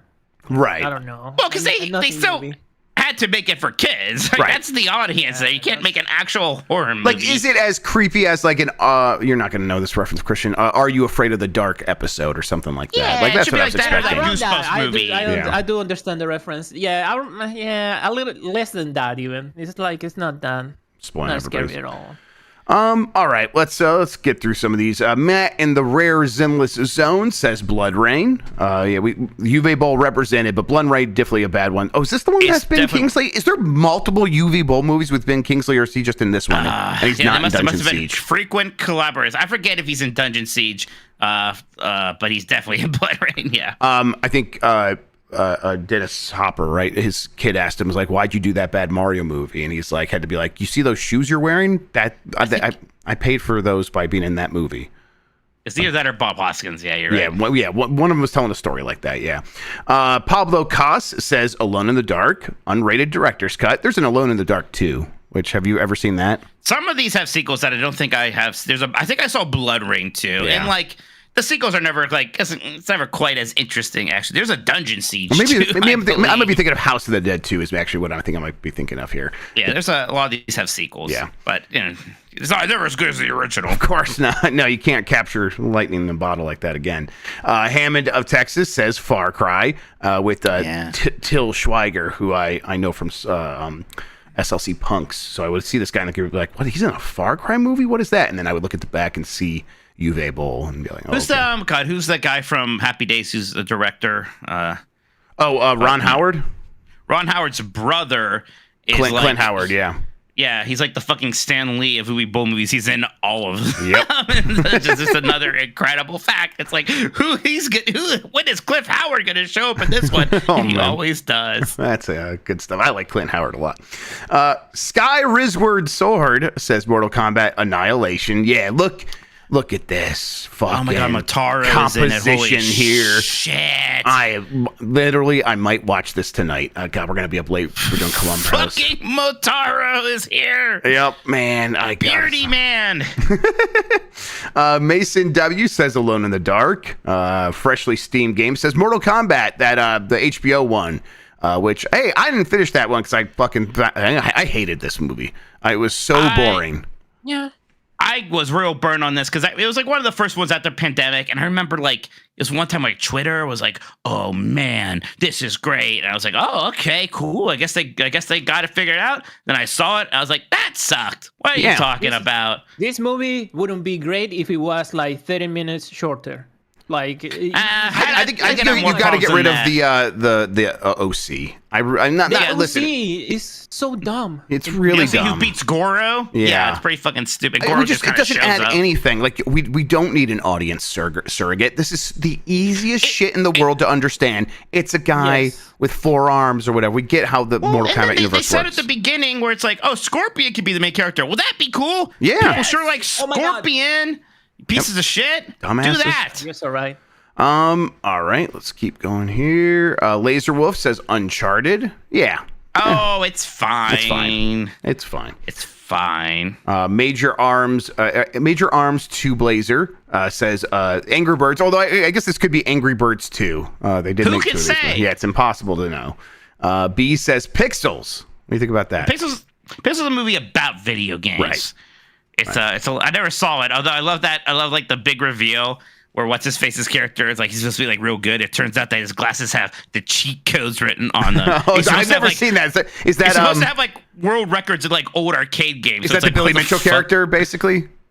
Yeah, I think so. And it's like, what are you talking about? The cheat codes. The cheat codes. Oh my god. T Money OG says Street Fighter. Yep, that was, of course. So everyone. All right, before that. we continue, please, yes, Nicky Rayson on the chat says, remember when he fucks Qbert, which is real. No. Qbert turns into a lady and a hot lady, and then he. Well, how hot was female? Well, how hot was Qbert though? Yeah, right. I'll look up. I'll decide if it's a problem or not. Yeah, Qbert doesn't need to turn into a hot lady for me to fuck him. And then the post-credit scene is him like tending to a baby room, and there's an old baby Qbert. So explain that. So there's a litter of Qberts. It's not like a one baby situation. Okay. That's upsetting to think about multiple eggs being impregnated at once. Qbert became pretty hot. It's okay. T Money OG says Street Fighter. Dazen Man 2 says Tekken. Let's see. Man. Nick says Rampage. That's another one that's like forgettable. Yeah, they got The Rock again. That was like the tail end of like the Rockadoodle Wrong era, right? Yeah, but this one was the highest grossing video game movie ever. It did pretty well to this point. still. Yeah, because that was. Like, you know how nobody is ever actually an attraction in Hollywood? Nobody no one's going to go see Borderlands because Jack Black is in it, right? There was a little bit there where Dwayne Johnson was that. Yep. Like, it was like, oh my gosh, he made that weird Jumanji sequel, a giant hit. What the hell? That movie's really good. I think it was Skyscraper. I think began to break the spell there a little bit. Yeah, I think you're right. Let's see. Ezipsis does say House of the Dead. Let's see. Enemy Mouse says wait a second. I'm sorry. Austin Taylor in chat says Borderlands is starting now. I'm the only one in the theater. I love it so much that Austin was watching us by himself in the theater before the movie started. Just have us on. If you're the only one there, just keep us on next to the movie. Enemy Mouse says Double Dragon. I like the idea of our voices just ringing out in competition with of that fucking movie. That definitely has to have a bad like voiceover intro that tries to like dump a lot of plot at once, right? Oh yeah, without a doubt. This is Pandora. Blah blah blah. There are 16 million different guns. Wait, what? Octo says, well, it's a reference to this is a tasty plasma. Maybe I could sneak in and watch Final Fantasy Spirits Within. This is that that Square Enix franchise. Remember or not? What is the? Was it Left Alive? Which one was this? Not Left Alive. Life is Strange. Life is Strange. There it is. Yeah. We are so old. My brain is failing. I never played these games. They seem boring. I played them all. Adam Juice says House of the Dead. God, man, look, that just looks so shitty. There's a rave. They go to it all happens on a rave island, by the way. Hell yeah. Oh, I gotta watch it again. I love that fucking stupid movie. There's a rave island. Christian says Monster Hunter. And yes, absolutely. Postman Dan says a Street Fighter.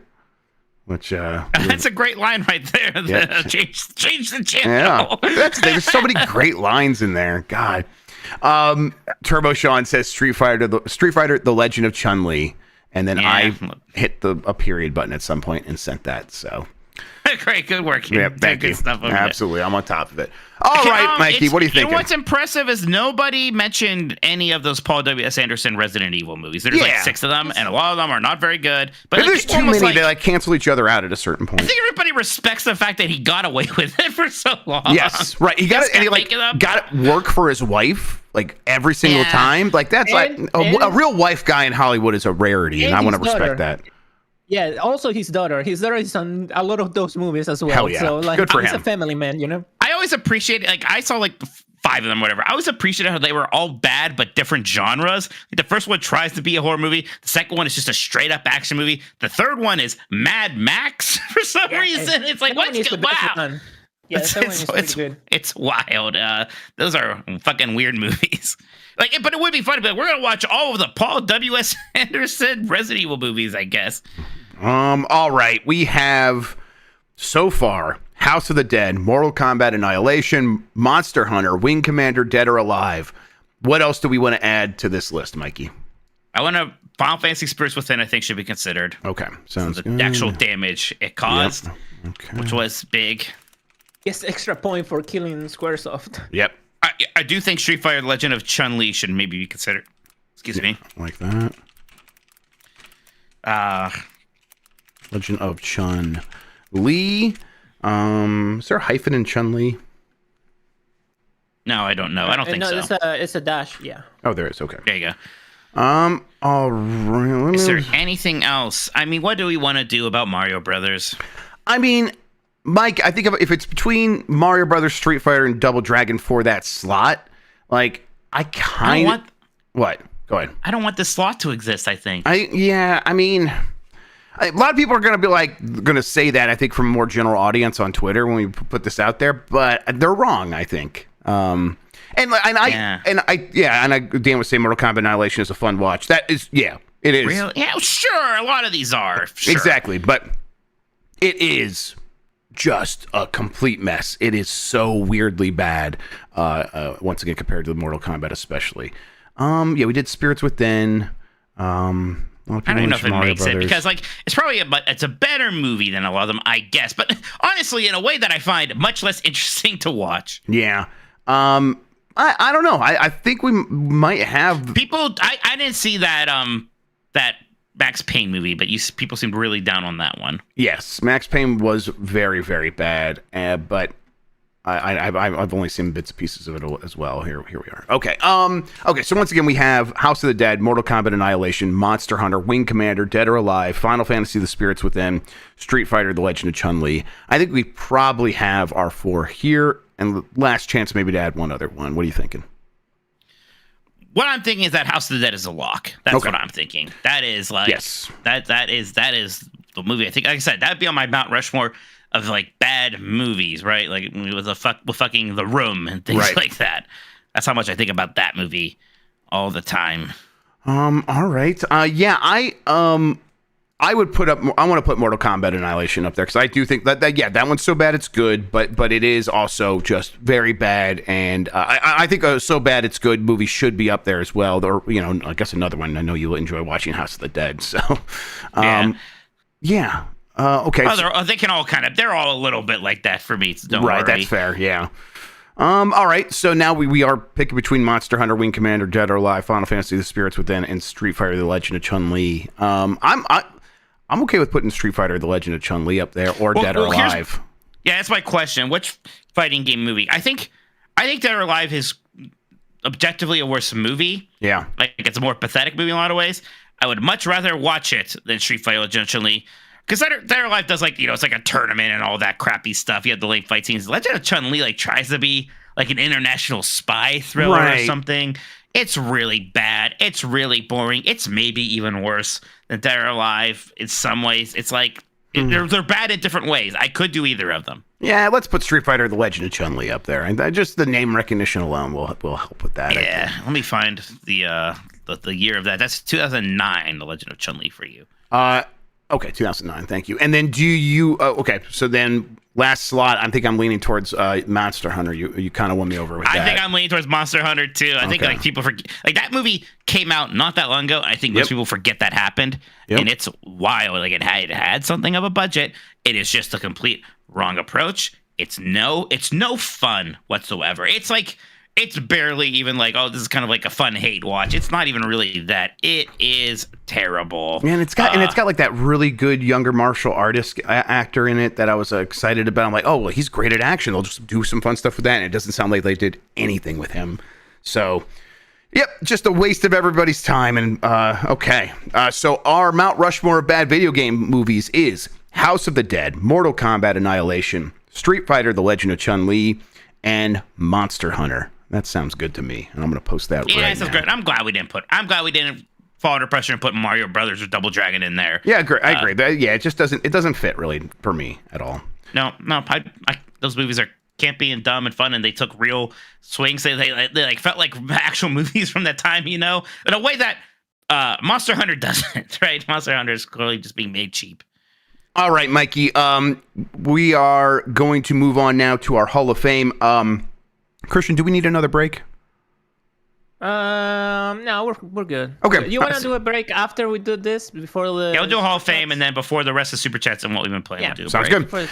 All right. Well, Sean, we need your help to bring in the results of last week's nominees for the Game Mess Hall of Fame. Let's see here. I have the We had nominees. 6 nominees. Yes, the nominees were. Electorate. We'll take it real quick. The nominees were Jack and Daxter, The Precursor Legacy, as Mike showed me at the theme store. was 3D platformers. That's right. Astro's Playroom, Ratchet and Clank, Banjo-Kazooie, Psychonauts, and Rayman 2, The Great Escape. So people have an opportunity, if they are a podcast producer, to go in the Discord and vote for one of these. But then we take the top 2 vote getters and induct them into the Game Mess Hall of Fame. Sean, do you have the results? I do, and this is going to be an interesting one because we allow everyone to vote for their favorite, and then overall we take the top 2 highest earning nominees. This time we actually have a tie for first place, so those will be That's the 2 easy. who make it in. Yeah. All right. Well, do you want to maybe start from the bottom about like the ones like maybe they got the least votes and work our way up? Sure. So the least amount of votes, with unfortunately 1 vote, 1 person thought that this game ruled, was Rayman 2: The Great Escape. Yeah, I knew it was the boomer pick. Yep. You're all missing out. That's a very good game. It had an uphill battle for sure. It had an uphill battle. I hope that game gets remastered or something. It was Yeah, the trust kids me, need to know. Back in 2000, it was the talk of the town. In 5th place with 5 votes is Jack and Daxter: The Precursor Legacy. Oh, interesting. I thought maybe that would do a little bit better. Yeah. Okay. Yeah. Well, Wolf and his 4 alt accounts weren't enough. I'm sorry. Might have been my pick. Okay. In 4th place, we have, let's see, that corresponds to Psychonauts with 18 votes. Ooh, 18 votes is really respectable, though. That's Big jump from the last place, which was okay. Yeah. Okay, Psychonauts is better than Jack and Daxter. That's surprising to me. And I think it's maybe the power of having a slightly more recent game, huh? Yep, a little bit. And so 3rd place, one that Sean, you're breaking up a little bit. Hang on. Start over now. I think you're good. Interference. Who's doing this? Someone's trying to rig this. 3rd place, the one that just barely doesn't make it in, is Ratchet and Clank. Wow. With 23 votes. Oh my gosh, I just realized what the winners are. Okay. Yep. So tied for first, both of these make it in, 29 votes apiece. You have Astro's Playroom and Banjo-Kazooie. That is incredible. Wow.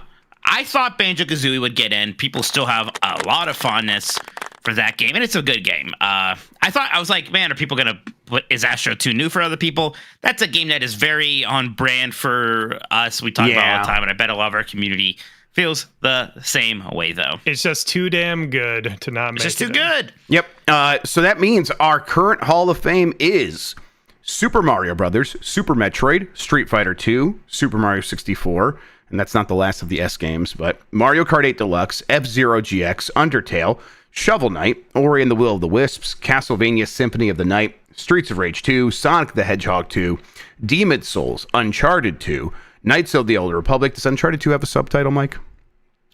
Yes, Among Thieves. Uncharted 2 Among Thieves, Halo Combat Evolved, Shadow of the Colossus, Metal Gear Solid 3, Snake Eater, Subsistence Subsistence, and then Astro's Playroom and Banjo-Kazooie joining in there. Well done to those games. They earned it. We'll make sure they get the trophies on their wall at some point here in a little bit once we talk I to love the... being your subtitle guy. Yeah. That's great. Everybody's got a subtitle guy. You're mine, all right? Everyone's got to have a subtitle guy. Oh, I got a guy for the subtitles. Don't you all worry about that. Congratulations once again to those games. We will do another Hall of Fame probably in a few weeks to a couple of months. It's something we do maybe a couple times a year going forward. I enjoy doing this, but the list is already getting pretty long, honestly. So It's good. It's good, yeah. yep, way to do it. All right, we're going to take a quick break. When we get back, Mike will read more super chats, and we'll talk about what we've been playing right after this. Products and services are being I go pee again. bring All right right. now to the ears. Yeah, T-Money OG, we're going to say Astro is probably the cutoff right now. So 2020 is the cutoff. Yeah, so we did said that. Yep, 2020. 2020. Yeah. I mean, I think that's old boomer think. Just good games are good. yeah, I mean, Remember when they came out? I I know think recency bias. recency but, bias like, clearly affects things, but yeah, it's not I the end of think the world. even like a year is, I don't know. I feel like that's enough. Fair enough. Yeah. There's plenty of old games for us to pick for now, though. So we'll probably do next time. Maybe even lean a little bit older. Okay. Let's see. What have I been playing? Go. I've been playing games I can talk about. I made. I finally said it. Happens to me too.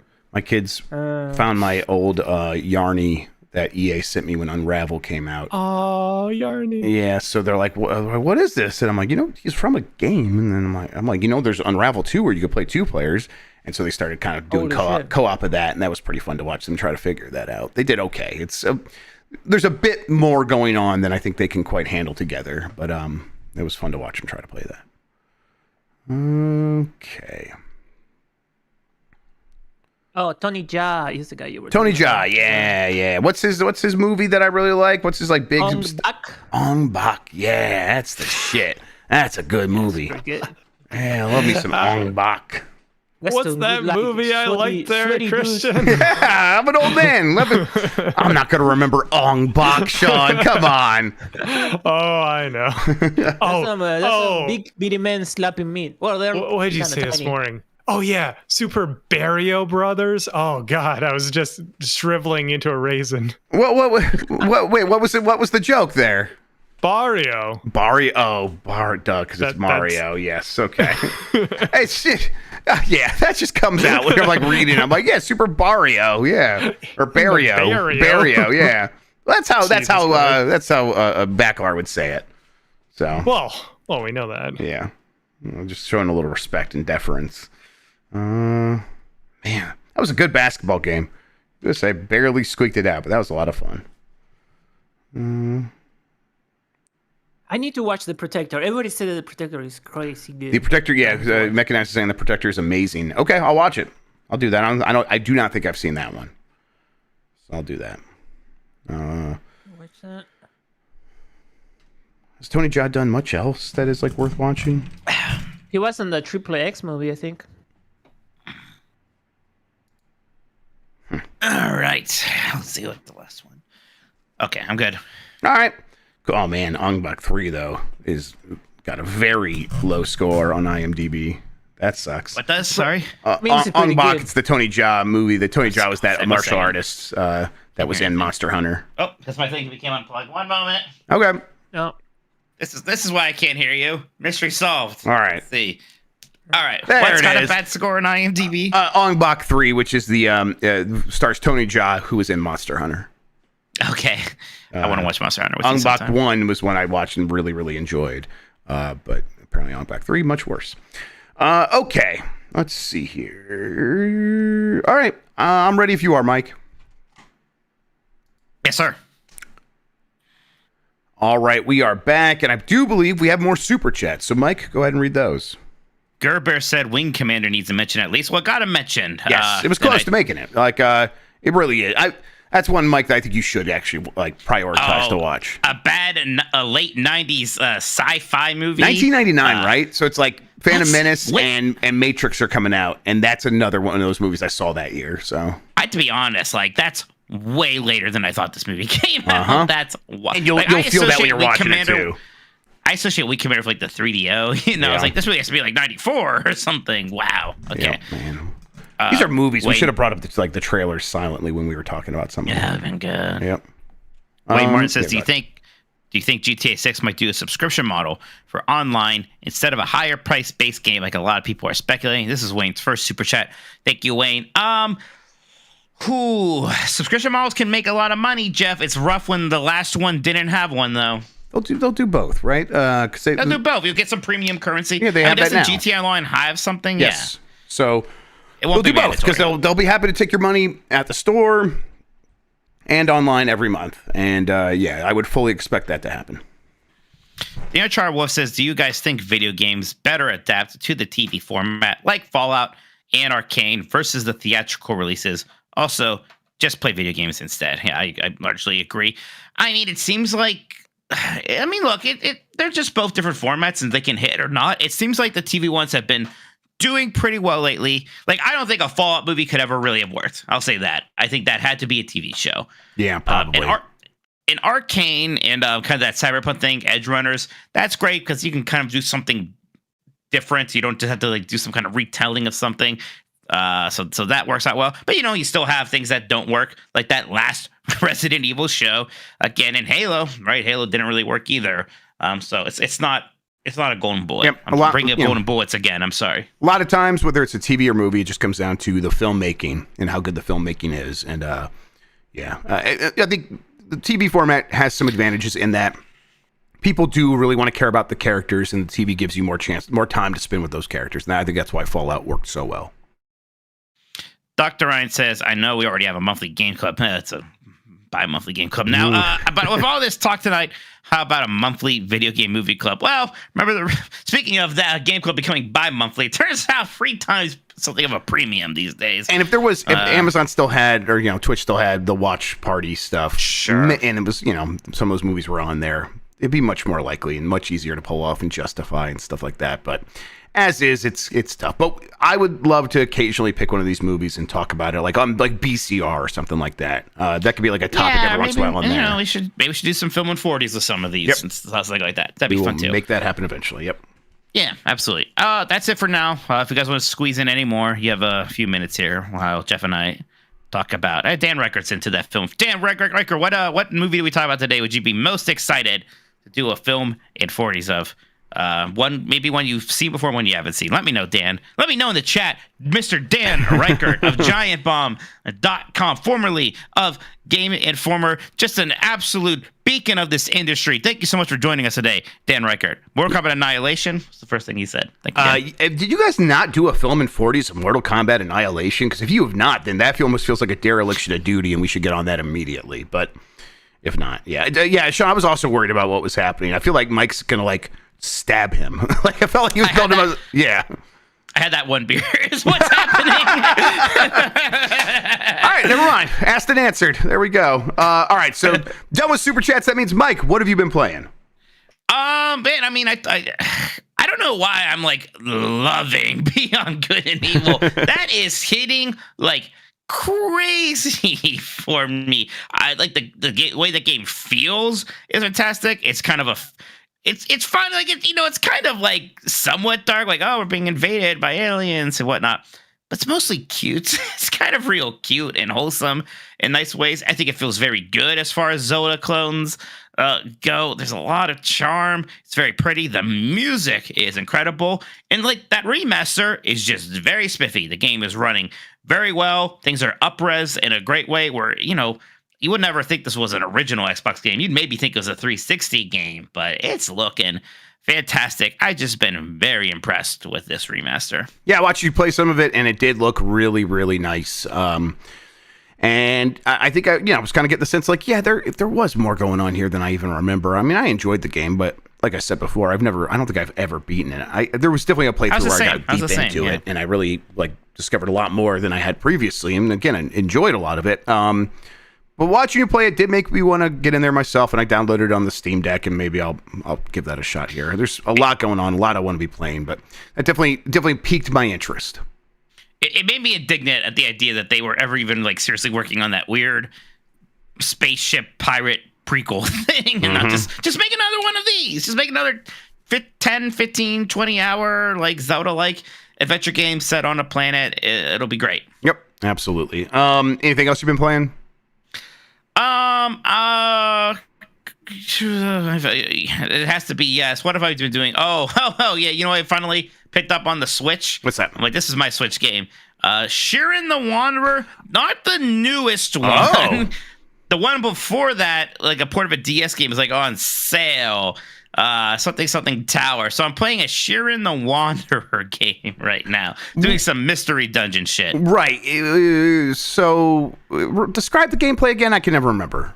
The whole thing with these games is like, you know, they're roguelikes, but it's like if you move and the enemies all move. Right. So it's like real-time turn-based is the way I would put it. So you have to be very deliberate. It's also very much like if you don't get to the end of the dungeon, you die and you lose everything. Right? So you have to go. I don't even know if there's anything you really keep between runs or anything like that.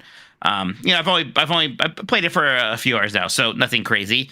But yeah, I haven't played a ton of these. The last one of these I probably did play was maybe an Order Shiren the Wanderer, maybe Chocobo's Mystery Dungeon, something like that. But you know, it's like I was just like basically browsing games on sale because I still haven't really found something I really want to play on my Switch right now. I was like, okay, I can fuck around with Shiren the Wanderer for a bit. I know Bailey likes Shiren the Wanderer. Yeah, she really liked that newer one a lot. Yeah. Right, and I looked at that one. I'm like, I'm not so sure I'm gonna like this. I want to pay that for this, but this one's on sale. What the hell? We'll go with this. But yeah, those Shiren the Wanderer games people have liked for a really long time. I remember on the 3DS, people really liked those ones, or maybe it was DS. I can't remember, but yeah. Do you think that's a game I might enjoy? Because I've always been like curious about it, but I really had no frame of reference really. It's hard to say. It's very specific. Okay. It's very specific. That's one I could just try and see how I feel about it. Christian's getting terrified that you're getting him DMCA strike with this Mortal Kombat Annihilation version. But I'll tell you what, I'm enjoying it. Cyrax, that piece of shit. Yep. And worth it. And also, man, if they are on top, if there's like a lawyer, I mean, obviously DMCA could be automated, but man, if they're still on top of that and they're updating to be like, we need to be worried about Mortal Kombat Annihilation, they deserve my money. They should just take it. Shiva's in that movie. They put they're wild. They're crazy. They were so many characters in that movie. They did not care anymore. Yeah, I played Wave Race 64 because Dan got me that for the N64. So I was playing some of that. The game still rules really hard. I like that a lot. I played some Mega Man X7 because I wanted to see if it's as bad as people say it is. Okay, I like that you got in the mood for Mega Man and you went to like pretty much the worst one of the numbered. Of all the numbered ones, how fucking long have you been trying to get him to play Mega Man X? And this bitch plays X7. Did you play one of the weird on-rail speed bike levels? No, but I did play some of like the Contra in between levels, like running forward shit, and it was like that felt really bad. I'll be honest, I wanted to see if that game was bad enough to be a Blake Club game for you. Oh, okay, that's interesting. I bet it's not quite that bad. Sean said it was, and I'm like going back and forth as I'm playing it. I said the opposite. Oh, you did? Okay, then I must have. Okay, I must have misread what you wrote. Okay, that makes more sense. Okay, it's just a really bad Mega Man X game. It's not a really bad or like a complete trash video game, right? It's on par with like a one of those licensed games of the period. Like it's a bad game, but it's not like trash. It has like they try to add like some quote unquote 3D segments that are like, I don't think you even get to play as Mega Man X for a while, right? Like he's not a playable character right away. That's the one where you play mostly as Axel, I believe. Right, Axel, everybody's big favorite. Axel, what a poochie, right? Like Axel is a big fat poochie. It is a bad game though. It doesn't feel good to play. It's not good. It's no, rough. And then X8 was a bit of a course correction because it's X7 also has a thing where it's like we have 3D models in our mostly 2D game, and I'm like, well, that just looks way worse than the pixels. X8 still has that, but it's a much better feeling game than X7. Right. And then did a few things here or there where the kids started playing Unravel 2 because they found my Unravel Yarny doll and we were messing around with that, and I'm like, hey, there's a game of this. Do you guys want to check that out? And they started playing that co-op, and they needed a lot of help. And it's like, oh man, I like this game. It's like very realistic environments. I forgot that Unravel was like that, where it's like, oh man, it's like stormy, so you really do feel for this little guy or these two little guys in this case, where they're just these fragile looking dolls out in the world, and it's storming and they're getting blown around, and just that's really effective, and I like that. But I played Unravel 1, and I didn't ever feel much of a need for an Unravel 2, so I hadn't played this game before. But it's fine. It does what they're trying to go for, but not one that I'm like, people people overlook this and they should be rushing back to that. It's not really that. And then spent a little bit more time with Tomba, which yeah, I'm digging. It's so different from what I was expecting and from what I associate with platformers of that time, that I really respected that they were going for something. They're like, it wasn't just like, a 2.5D platformer. It's like, we have a new dimension here. Let's try some new ideas as well. And not everything works, and some of it, again, it feels kind of cheap in the movement a little bit. And I understand Tomba 2 is better. I haven't really played that, but Tomba 1, for what it is a novelty and definitely worth checking out, especially for this special edition. They do a pretty good job. It has a few bugs here or there, but apparently they're working on those. So probably going to be worth picking up here pretty soon for everybody. Yeah, I kind of want to try just because Tomba was such a rental game for me. So there's some nostalgia there, I guess. Dan wants me to tell Addie that Yarny is Funky Kong, because, again, that's what he was doing to torture her, was saying that all these characters are different characters, and she was so mad she could not handle that. So that'll be fun. And then, I don't know, did I talk about Steam World Heist 2 on Nintendo? Because I can't remember. I think you did, actually. Yeah. So sticking with that, that's still really good. So I'll be playing more of that. But there's a few other games that are coming out here pretty soon that I'm starting to get my hands on. So that's been taking up some of my time. So not much I could talk about in this moment. That does it for me, Mike. How about you? Anything else? Yeah, that's about it. I think when there's no more super chats, I think we're about done here. All right, excellent. I'm going to hit the button then. I got to do that. There we go. And are we unmuted there? There it is. Very peaceful music. Yeah, you know how it goes. Thanks everybody for listening. I'm glad we were able to kind of get back on track with getting these episodes out and no longer have moths in my thing. Did you see any moths when you were here? I think we eliminated all of them. I did not notice a single moth, Jeff. Don't worry. We went after them. Yeah, and next week's gonna be fine. Week after, though, I will be in Germany. So. That's right. So.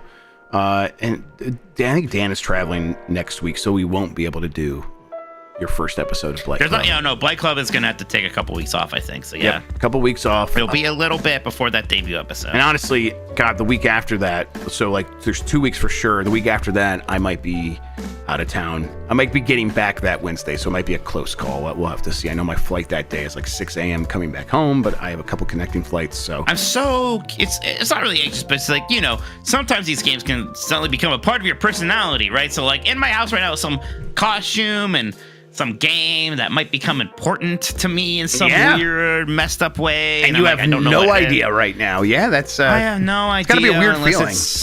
Yeah. Other people think that Ninja Gingerbread game or whatever, and I'm like, no, that's like number one on most people's list for bad Wii U games. If it was that obvious, they wouldn't be acting so coy and cute about it. I don't know, you're stone facing so hard right now that I'm like, maybe it is just that Ninja Bread game.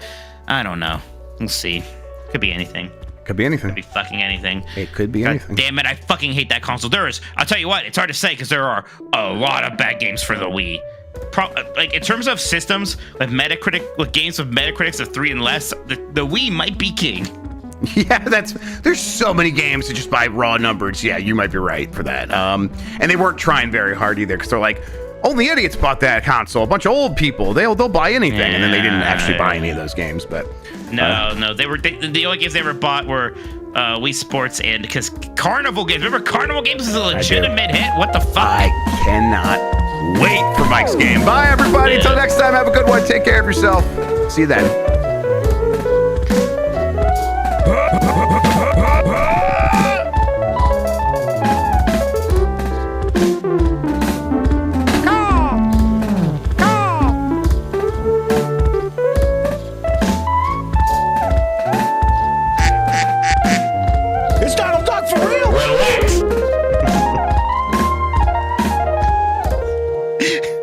Mike being surprised that Donald Duck showed up in Kingdom Hearts. A lot of chords going into slots.